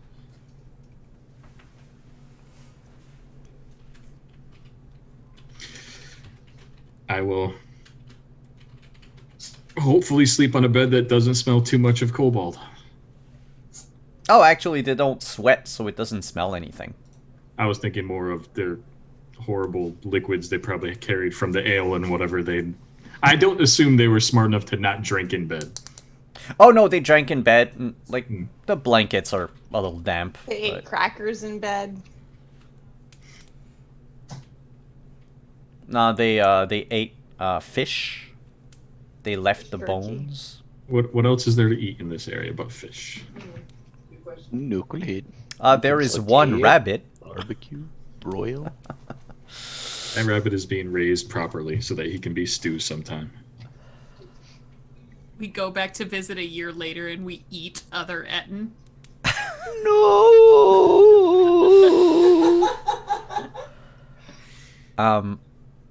The night passes uneventfully. You all sleep. By the way, you're gonna regain all of your hit points, your hit dice, your spells, everything. Sarkia, it still feels weird to fall asleep. Her back hurts very bad in the morning. She's not used to sleeping on soft stuff. And, you know, The dog, however, thinks it's absolutely brilliant. as you wake up, just like you did for the past 2 years, there's a glimmer of hope as you open your eyes that perhaps today is the day that the sun will rise. As soon as like Eliza wakes up, she jumps out the bed, not trying to get caught in it. It is not warm in the hut outside of the blankets. It is not a well-constructed hut. You go from a like 50 Fahrenheit to minus 50 Fahrenheit. Can't she drag the blanket a little bit off the bed, like still have the blanket? Oh, over there? well, I mean, You'd have to get it out from underneath Eden. I was gonna ask. Etton's one of those people. My wife's like that too. So Excuse me, I am not. He takes his cuddling very serious. It's an art. It's an art form. Saves lives. And well done properly, it extends your lifespan, especially considering the current circumstances. Go for a Precisely. cure. I feel regenerated already. Where does the party meet up next morning? in the morning, I would tell the kobolds that.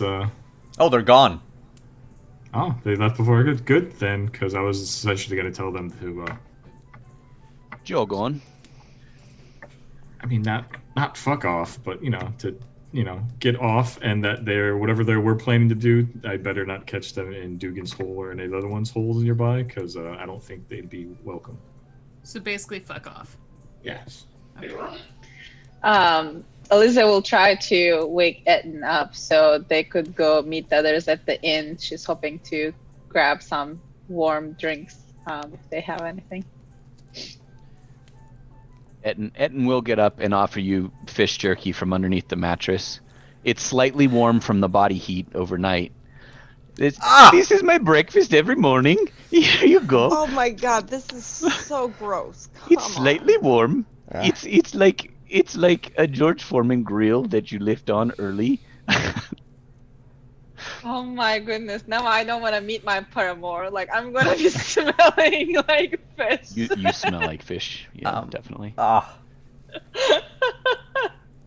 Etten will once he offers his body heat warm jerky, he'll busy himself around his hut collecting his few possessions, which means harvesting all of his jerky from underneath the fish or underneath his mattress. and he's going to go to the I can't remember, the kid's house, Mhm. and make good on at least attempting to heal the frostbite with cure wounds.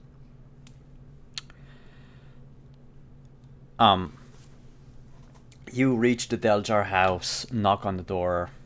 No one's awake yet. It's after a few knocks. It is the oldest, Durcy, Hello, that opens the door. hello. Oh, it's you. You're here for Finn? Yes, I've said I would try. I'll go wake him up. She goes past the curtain, and you just hear her yell out, "Finn, wake up!" And the voice of a young child just bemoaning his fate and cursing his sister as he jumps out of bed and walks, Stabs his sister with the knife. He's, rubbing his eyes, yawning, and just walking to you. Hi. Hello, good morning, Finn. I said I would try, and I would try. What? Oh. And he holds his hand. You know, he's not awake yet. So give me that cure wounds.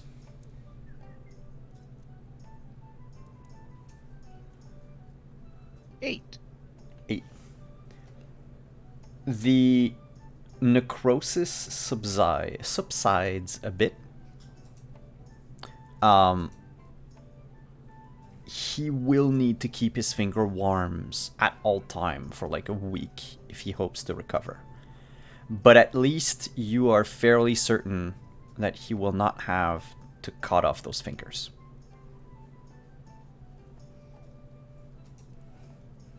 Now keep it warm, keep it by the fire, and keep it out of the cold for at least a week, and you should get into back. Okay. It doesn't... Now go back to sleep. It doesn't...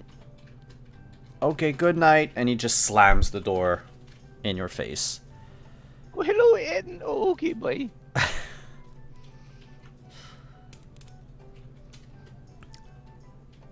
Whenever Helifine wakes up, I don't know, it's probably gonna be after Sarkia if she was having a sore back.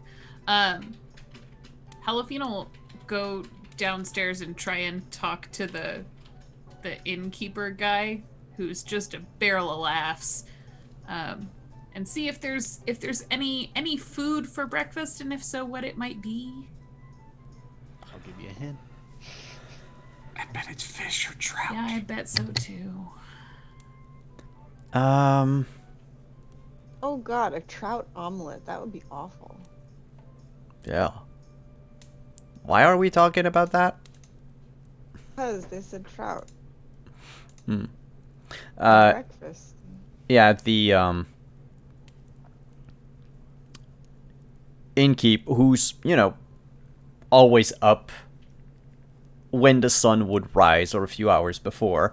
And even though the sun doesn't rise anymore on Icewind Dale, he still gets up like clockwork.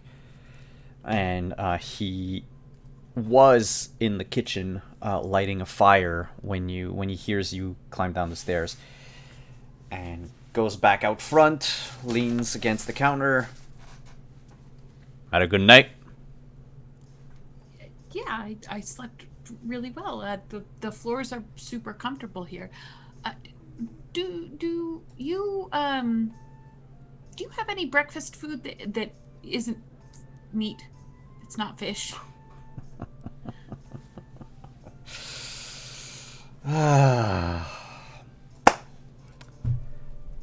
Depends if you can afford it. What makes you think I can't? You don't look like the type of person that carries a lot of money. Well, how much money do you want? Well, food's getting scarce. Good food. I'm fed up of all the fish. I keep a little something in the back. Normally I keep it to myself, but I could share. Except, you know, who knows how long this place is gonna last. I need to be able to afford a caravan out of here if I need to jump ship.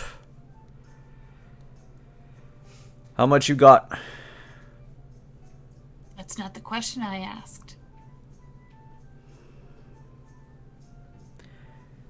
2 gold pieces. You get a 2 length. gold pieces. 2 gold pieces, and you get a length of my homemade dried sausage. Yeah. Not Phrasing. meat. Not meat? Yeah.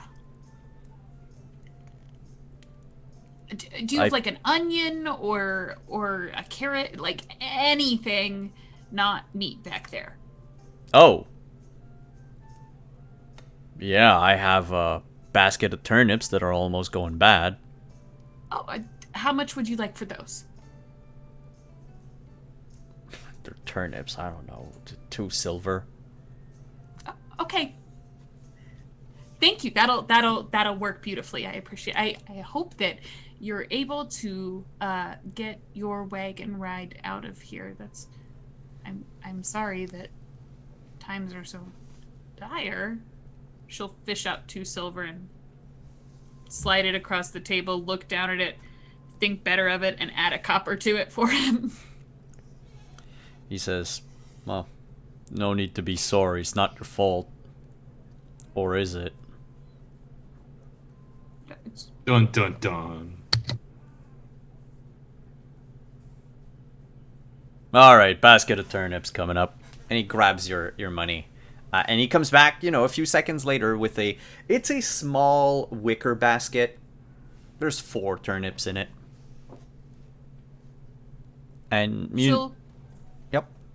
She just picks up the basket and, way too happy, walks over to one of the tables and sort of like sniffs them and then just... No, don't eat that. You need to see if the price goes up during the week. And she'll just sit there munching on almost Raw. rotten turnips. Yeah. Well, you realize that it's about half of, like, a third to a half of each turnip that has started. And it's not that they're rotting, is that they're getting frost burnt. So, like, Okay. they're still edible, but it's not going to taste great in any way, shape, or form. Sure. So you eat raw turnip. The rest of the group shows up at some point, I Hello. guess. Alize Look before very well Etten. rested.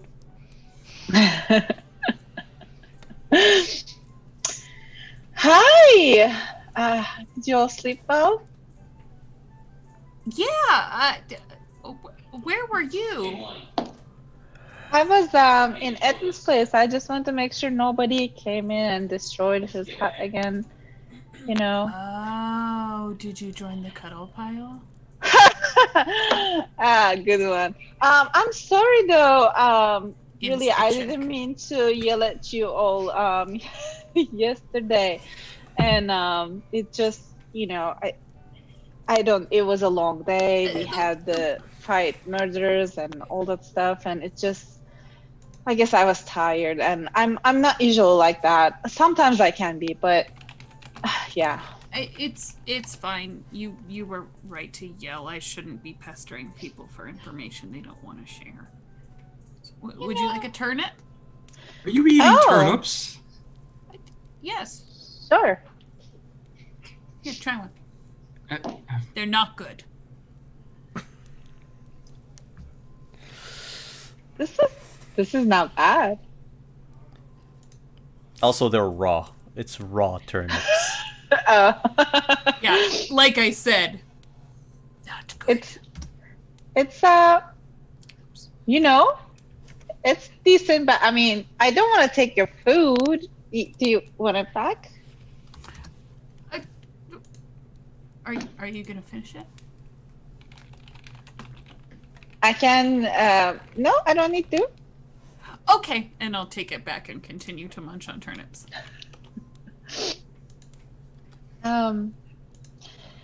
Yeah. So, do they have any warm drinks here?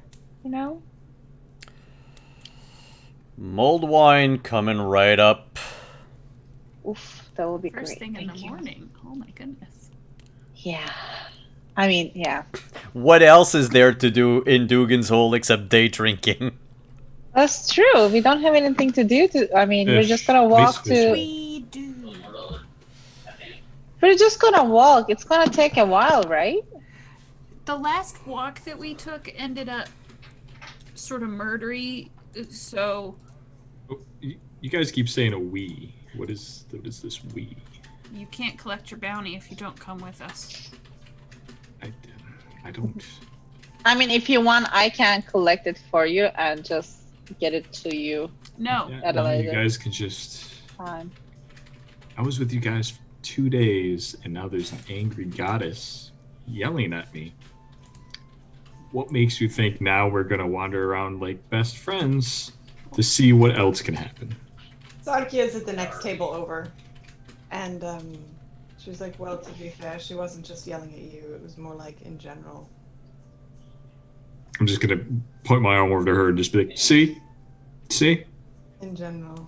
Look, I think you should feel pretty good about the fact that no one cared about you yesterday, and now all of a sudden goddesses are noticing you. I much prefer the latter.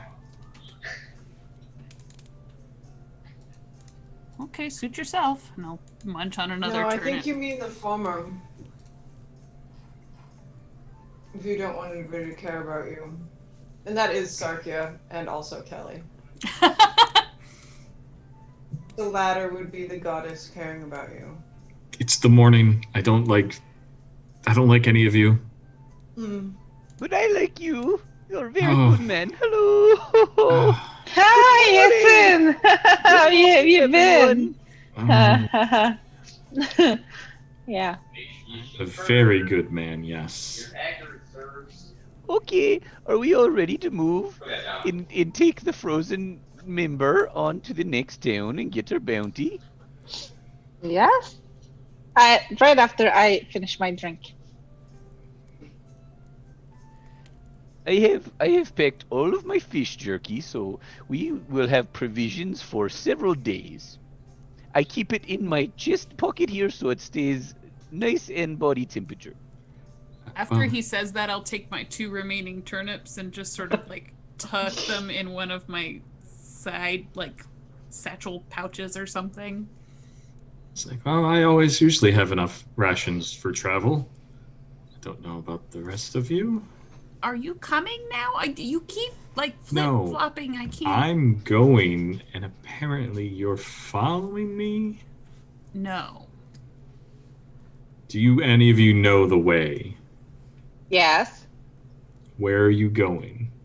We're going to. Oh crap! I have it pulled up. Chander. Is it that way? Ethan? Yeah, Oh, we're yes. going to Bryn Shander. It's like sort of That like way. that. And if it's where we're supposed to go, then my God will show us the way. So we go, hello, God, show us the way, and we'll just start walking, and he'll guide the footsteps where they need to go. There you go. You have a god to guide you. So you don't need a seasoned mean- ranger to guide you. No, but you should probably come with us so that the goddess doesn't kill you.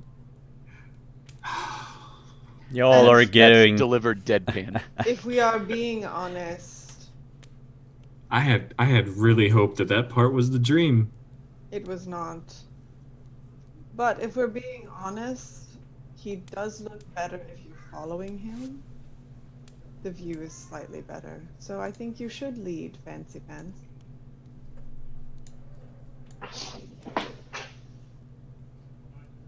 Are you talking about his derriere? I don't. Quite possibly.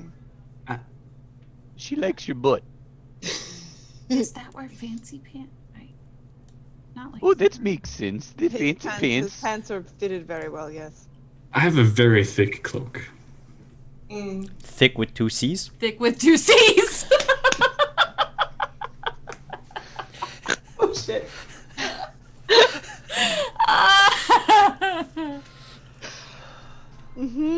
We follow him by the sound of the ass cheeks clapping. Um, I was assuming it would be the snow tracks, but I mean, Don't you bring logic into this? don't. the innkeeper, though, at the mention of you going to Brinchender, says, y'all are going to Brinchender. Yes. possibly. You're out of Oh luck. no, we are. Oh, What do you mean out of luck? Last dog sled that we had was purchased this morning. Saw these It's three alright. little wee fellows buy it. But we have our own cart. yes, 3 little wee fellows, and they were going to Bryn Shander, you say? Aye. They were going to brave the wilderness. Instead of following the road to Goodmead, they just left due north. They'll probably be dead if you wanna, get their sled for free. Man, also just make them dead. Do you think it was those 3 little, guys who followed us back? Well, I don't need a sled, but thanks for the advice. Well, otherwise, if you want to take it by the safe route, it's about 10 hours from here to Brinchander. You go by the time of Goodmead, and he spits at the mention of Goodmead. Good for nothing, drunkards. I It's think true. maybe we just need to go. I don't think we need to worry about a sled. How fast is the other route? Yeah, the not safe route. Not safe route without a sled's gonna take you about 12 hours. Well, you would have me. Oh yeah, mean- right. Crap. How much? 12 depending- hours if you don't have an OP ranger. That depends. I mean, how much were you guys going to pay me again? Nothing. We're paying you. You're not I going was to pay helping an you track the murderer. Oh, well, there you go. You have an experienced guide already. Okay. What are you gonna do? I mean, nothing. Sarkia walks up to Fancy Pants and reaches in her belt and pulls out the silver piece that he paid her and holds it out.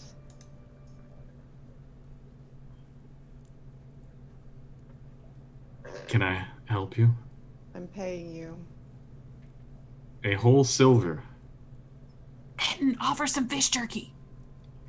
Oh, I already did. no, no. Oh. It's all I've got. Take it or leave it. You know what? It'll be worth it just to see if you lot dead die somewhere on the way there. Yes, fine. Do you take And it? we'll I'm keep not you taking safe from back the goddess. money I got. No. I no, gave you that silver. I'm not taking my own money that leads you there. What, Etten? Wait, Fancy Pants, you don't really have a choice. No, yes, I know. You're the goddess. And if anything, if she's angry at all of us, then she's angry at all of us, right? Yes, and my god, he sent me a division. He said, 5 fishes. Hello, hello. You take the 5 fishes and you go, you save the world. Hello, so you have to come with us. Because we're fish now. Yes. That's the game play of the day, baby. Alright, I will lead you there. And then if you all die in the night, all the better. Yes. So, the sooner we leave, the better. You all have rations, I assume, for the road. Yes? Fish jerky for everyone. You mean rations for the next 12 hours? I think we'll be okay. Never know what'll happen on the road. It's exciting. What an adventure. Come on, friends. Hello. I, Nice knowing you. Oh, goodbye. Stay out of my shack. You were just talking about leaving. How are you gonna leave without leaving? Oh no, I mean, I'm gonna leave with a caravan. You're just walking to your death over there. So, nice knowing Have you you. seen these guys? And I'll point to all of them. you're being awfully rude. He wants to head to the south. We want to head Isn't to the this north. the same guy I impressed with like random cantrips? No, you impressed his son. This is the father, I assume. No, I think there's just the one. No, it's just the one. He was Oh, impressed same by the idea. cantrips, but he truly believes that, you know, if you go out there by yourself, not following the roads, you're bound to die. That's how he thinks. Okay, well, we're gonna go break the curse. Have I don't- fun. I suppose we can. I thought we were going to Bryn Shander, but I guess we're also breaking a curse. I guess. Are we? Yes, the 5 fishes. Lathander said, and we shall go. He said, hello, and I said, hello, and he said, let's go. Simon, Well, the door that led to the back area where he had his food. yeah. Is that open? Yeah. It's like a doorway. Well, no, there's a door, but it's currently open, yeah. You can clearly see into the kitchen in the back. Why? Why am I gonna regret asking this? What do you mean, why? I would like to cast Mage Hand and get me some rations while he's busy talking to the other people and being rude. I mean, is he being rude? He's just saying, goodbye, you're probably gonna die. He just doesn't have a lot of joy in life. I'm still going to take the food. And you're taking what little joy he has. That's just, you're being rude. Long as she doesn't steal his sausage. I will not touch that sausage. no. You would not see his sausage, by the way, from where you are. Thank He keeps goodness. it well hidden. Oh god. He only offers a bite or a slice of it to key select people. 2 gold per nibble. So you manage to, with your mage hand, you grab a wineskin. Mm-hmm. And you slowly bring, crawling on the floor, the wineskin up to you. Like Thing from Adam's Family. Yeah. So you have a wineskin full of very delicious Gravy. mulled No, wine. Probably not. No, he doesn't have any food ready at the moment. Okay. But you do have drinks. All right. Like So if- she'll act like she'll hook it under her cape, under her cloak. Act like it's always been there. All right. Are we ready then? Are we leaving? Yes. Is up to you. Yeah. I Ragnar does personally- not want to hear any more about fishes, so Yes. almost in the middle of his explanation about 5 fishes for probably the 3rd time, he just goes, yes, yes, yes, fish, yes, and then he just sort of gets up and walks to the door and just holds it open and be like, fish, yes, go. You're the chosen fish of Lathander. I mean, when you put it that way. They're probably a cod. So, just to confirm, you are heading north toward Bryn Shander, foregoing the road to Goodmead completely, and making your way cross country. Yay, cross country! Before we head out, once everybody left the inn, Eliza will go back saying she forgot something, and she'll give the inn owner or the barkeep 3 silver pieces and says, take care of the people in town. If anybody comes asking around for us, any of us, unless it's a draw, not to give any information. A drow, you say? Sure. He does not expect a drow to show up here anytime soon, but hey, you gave him, something, so while he's there, he's gonna keep an eye out. I mean, not like he was gonna move anytime soon. Yeah, she just doesn't want them to talk about her to anybody else. Good enough. He understands the value of secrecy. So you exit. Actually, not only do you exit the inn, but you leave Dugan's Hole for good. Thank goodness. Can we bring our little makeshift sled that we cobbled together with us? Oh yeah, absolutely. Since either you or Elephine can drag it along, there's no problem. It's not heavy enough to slow any of you down. But yeah, if you had like a mount or something, a beast of burden to, mind you, in this case it might be dogs or an axe beak to pull the sled, it might go just a little faster and free you if, you know, danger arises. I'll pull it. You leave Dugan's Hole early in the morning. If we had access to the sun, we would know it was about 8. You have a 12-hour trek to Bryn Shander. Part of this trip will take you through the woods that separate Goodmead and Dugan's Hole. Ragnar, can you refresh my memory on what the favored natural explorer does for a group of people? I know you can't get lost, so that's already taking... It's you don't have the movement restriction, like the you don't have to have the less movement in favored terrain. And what else does it say? You get bonuses on checks, survival checks. Yeah, Or advantage, I'm sorry. proficiency advantage. bonus. Oh, and you aren't slowed by difficult terrain. Yeah, and the group doesn't slow the travel.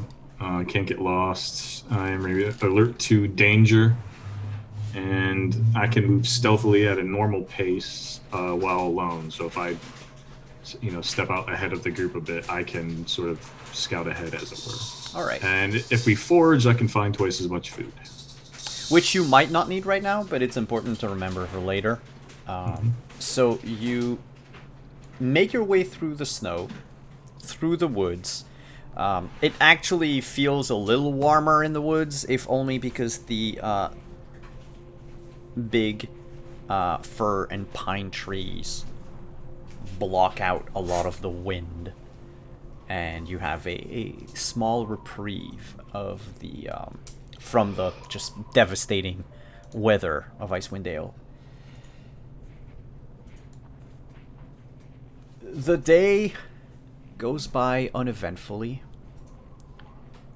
You find tracks of the dog sleigh that was purchased by the kobolds. Spooky.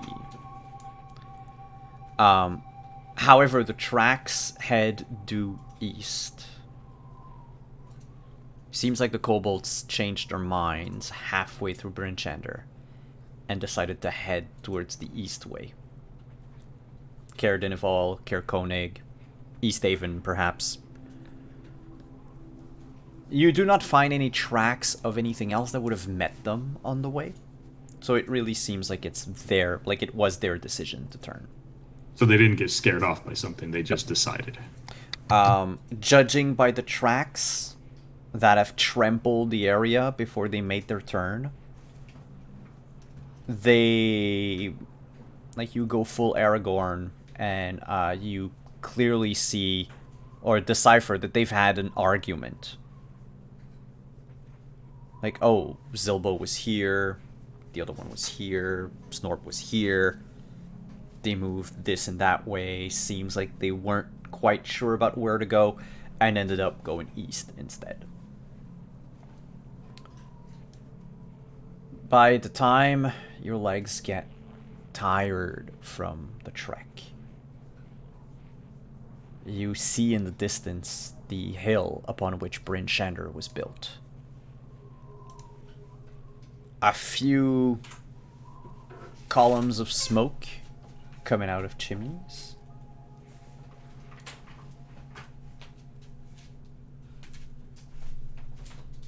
And Sarkia, your lantern suddenly glows green. She is moderately startled by this, and so she lifts it to look. Am I correct that the flame will be directed towards? It'll glow brighter when you are closer. The closer you are.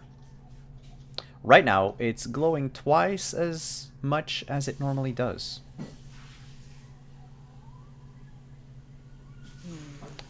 Ragnar, you cannot be surprised. And so you stop the group as you hear this strange noise on the wind.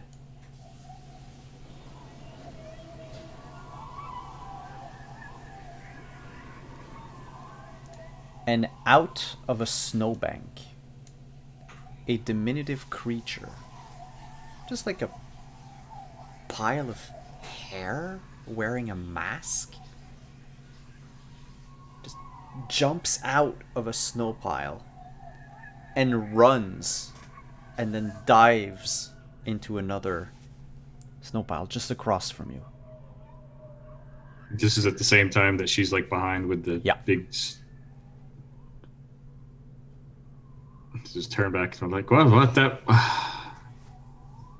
Could you make yourself any more of a large target? I didn't exactly have a choice. What I can tell you is this is meant to track something very specific. So obviously these are the something very specific. The small creature pops its head out of the snowbank and looks at all of you and just goes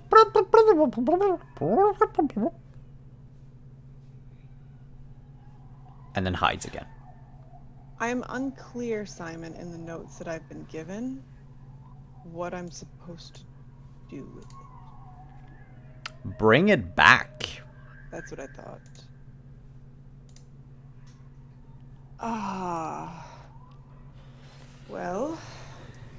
I mean, Ragnar would have drawn his blade and sort of poked a little, or like aimed towards the same. Like, what? I need it. Need what? That. I don't know what it is. Schwinga? Shawarma? No. Schwinga. Schwinga.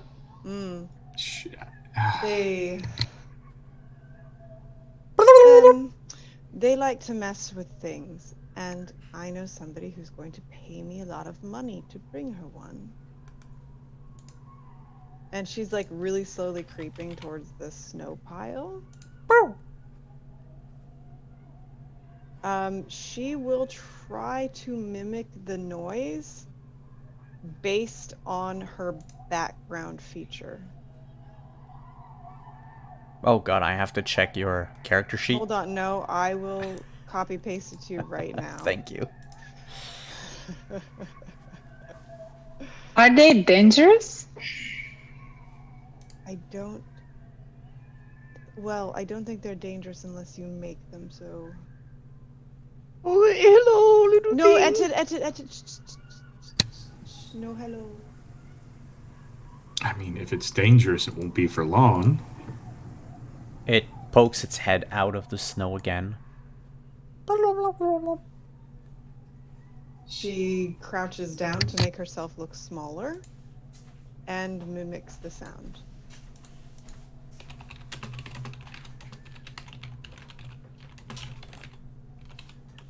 Mimic the sound then. I'm not mimicking that sound. Well, let's have a full conversation in Schwinga. No thanks.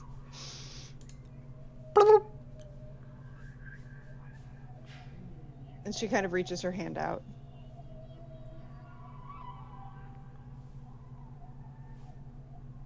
It comes out of the snow. By the way, these things, they're that big. Yeah, they're tiny, tiny, tiny, tiny. Oh, hello. Actually, 6 inches, yeah. Mhm. And it's holding in its hands a big, well, to itself anyway, it's like a giant blueberry. To you, it's just a, in a way, big blueberry, but nothing out of the ordinary. And it goes up to you and says, "Blop, blop." She will reach down and take it, and very, just look grateful, and then very gently put it into her pouch at her side.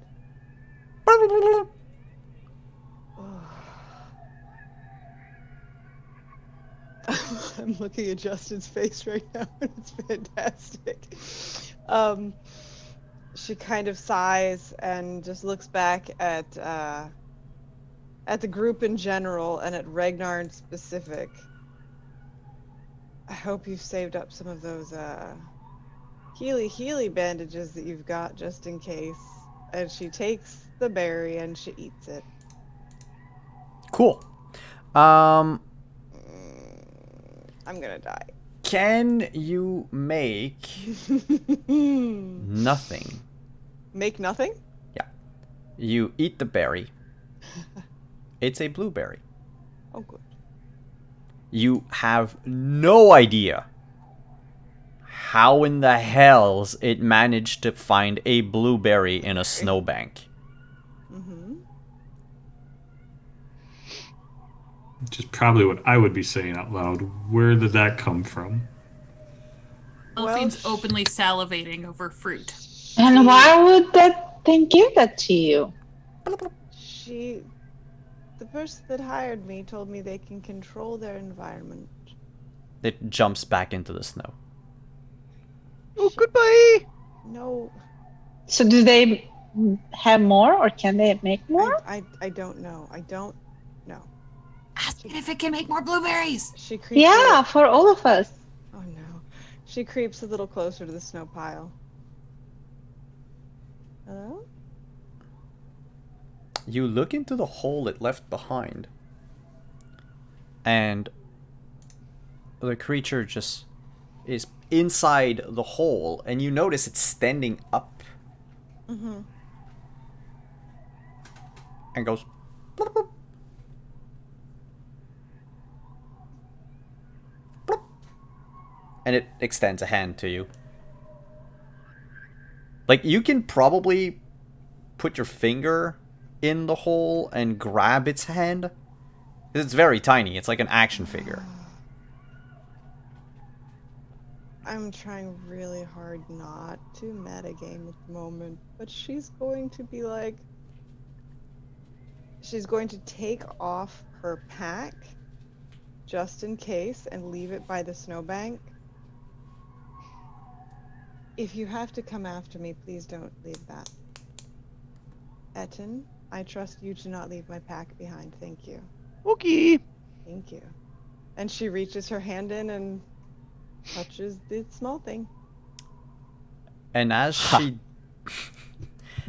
and as you put your finger in the hole and feel... God damn it. and feel the tiny creature hiding deep in the hole, it grabs your finger Mm-hmm. and pulls. Mm-hmm. And for everybody else, you see Sarkia getting sucked into a snowbank as she shrinks to about 6 inches tall. Yep. And that's where we're going to end tonight's goodbye. game. Pocket Sarkia! That's why I said I was trying not to metagame, because I knew it was coming, and I was like, Oh no! well, I guess I gotta go get my backup character. Alice! No, you're just tiny. You can still shoot spells. Baby Sarkia. You Itty can bitty ride- baby. Now we can Right feed her into to combat. Thrum. We can feed her to the little dragon and be like, remember when she was threatening you? Now get your revenge. I was thinking about the same thing. Turtle's gonna be happy. No, you just that's your mount now. You ride Mhm. into. I ride into battle. I'll just have Scotty be my Mabari like I do in Dragon Age. So with that, we're going to end. Wow. Thank you so much for the gift sub. Barden Barbarian. We're staring at right now. Hi. But yes, while we wait for our next session, which is going to be a fun little jaunt. Oh boy. If Down the Schwinga hole. yeah, I down can the tell you the Schwingerhole. reason I know this is because I think they're the same heckin' things that my sorcerer met in our freaking what is the jungle one? The Yep, jungle. they're the same as the jungle. Yeah, and Except that I had to in- eat snakes in that one, and I don't really want to. In Rime of the Frostmaiden, the whole thing that is about to happen is not in the book. Oh, good. No. Thanks, Simon. No knew- metaing it up. You only had to eat blueberries, not snakes this time. I know, that's true. Well, Uh, that's coming from you, who failed every single roll to eat the snake. I only failed the first rolls because I forgot about my actual proper dice roll. So when we came back to the game, I, actually used my dice roll. As a slight spoiler for next week, Sarkia, as you are sucked into the tunnel, when you land on the other side, you don't land in a snowbank. Oh boy. You actually bounce off a lily pad Oh, good. in a place that is warm. I was gonna say warm and humid, but I have to stop with the hole and the warm and the stuff. Yeah. But it is warm. You are on water, and it looks like it's spring. I don't like it. That is the last we will ever see of Sarkia. Actually, it kind of sounds like she went someplace better, arguably, than where we're currently at. So Yeah, it's a nice retirement, does. like, right? Better Like food, better climate. it's what better people always do. scenery. Like they're somewhere All the- cold and north, and she retired somewhere nice and warm. all the blueberries you can eat. Yeah. Sarkia, the medieval snowbird. I hate fruit. But okay. I'll trade you. Fish for blueberries. So, let's go around the table very quickly. Not introduce the cast, but tell us who you are and where we can find you. If you have anything to plug, go right ahead. Now is your chance. And we'll begin with the person to my right on the overlay. That is Kelly. Okay. Hi. I'm Kelly. I'm the Opera Geek. This currently is my only show for right now, which is a little freaky to me considering how many I was doing at one point this year. So I do have just this. I'm a variety streamer here on Twitch, playing all sorts of weird nonsense. I usually put up a poll for it. And I'm very sincerely thinking about starting a few of the old 90s JRPGs and streaming them, which is just going to be funny. This Friday, I want to say at 8 p.m. Eastern. I have to check. I'm doing a panel with for TakeThis.org with Gabe James Games and Satine Phoenix, and I think one other person whose name I forgot because I'm a horrible person. But there's that, and that will be on the Take This channel. Other than that, I get to be married to that guy, who's pretty cute, even when he's trying to get me killed. That's it. Thank you, Raiders, for coming. You are unfortunately at the very tail end of our session tonight, but if you want, the VOD will be up on YouTube shortly. Otherwise, you can already catch all 5 first sessions on YouTube. Ragnar, who are you? Where can we find you?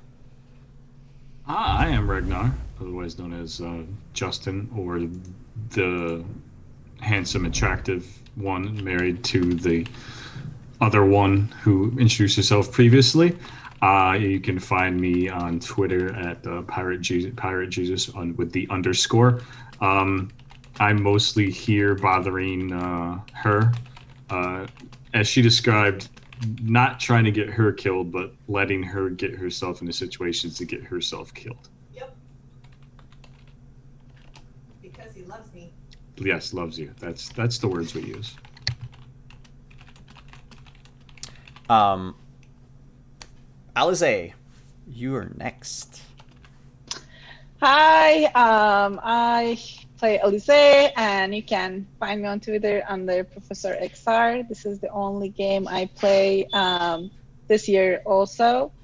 And you can occasionally probably hear my husband yell at TV as he plays Call of Duty. So I try to mute as often as I can, but I sometimes get excited and forget. So sorry about that. But thank you for the amazing game, and thanks for everyone for being here. You're welcome. Next up is our resident greeter, Etten. Hello. I am Justice. I go by Stash Mandu on all the socials. I'm one half of the team at Bard and Barbarian, and I'm actually on Twitch now 4 nights a week, I think. Here on Mondays, Tuesdays we're on Like Seven Spoons doing a version of the what's the Ack Inc. Campaign that we're about to kick back up tomorrow. Thursdays we have our Call of Cthulhu game, Iron Dust and Blood, and Fridays soon-ish we'll be having Wraith on Q Times, a continuation of our World of Darkness tour through New York. It's a lot of fun, great cast, and Wraith is going to be crazy and insane. And lastly is Helafine. Hey guys, I'm Diana D'Amico. I am the affiliate manager over at Die Hard Dice. I'm also over here on Twitch now 6 days a week. I'm here Mondays, Tuesdays. I am in that Acquisitions Incorporated campaign. Wednesdays, you can find me over on Q Times for Denver by Night.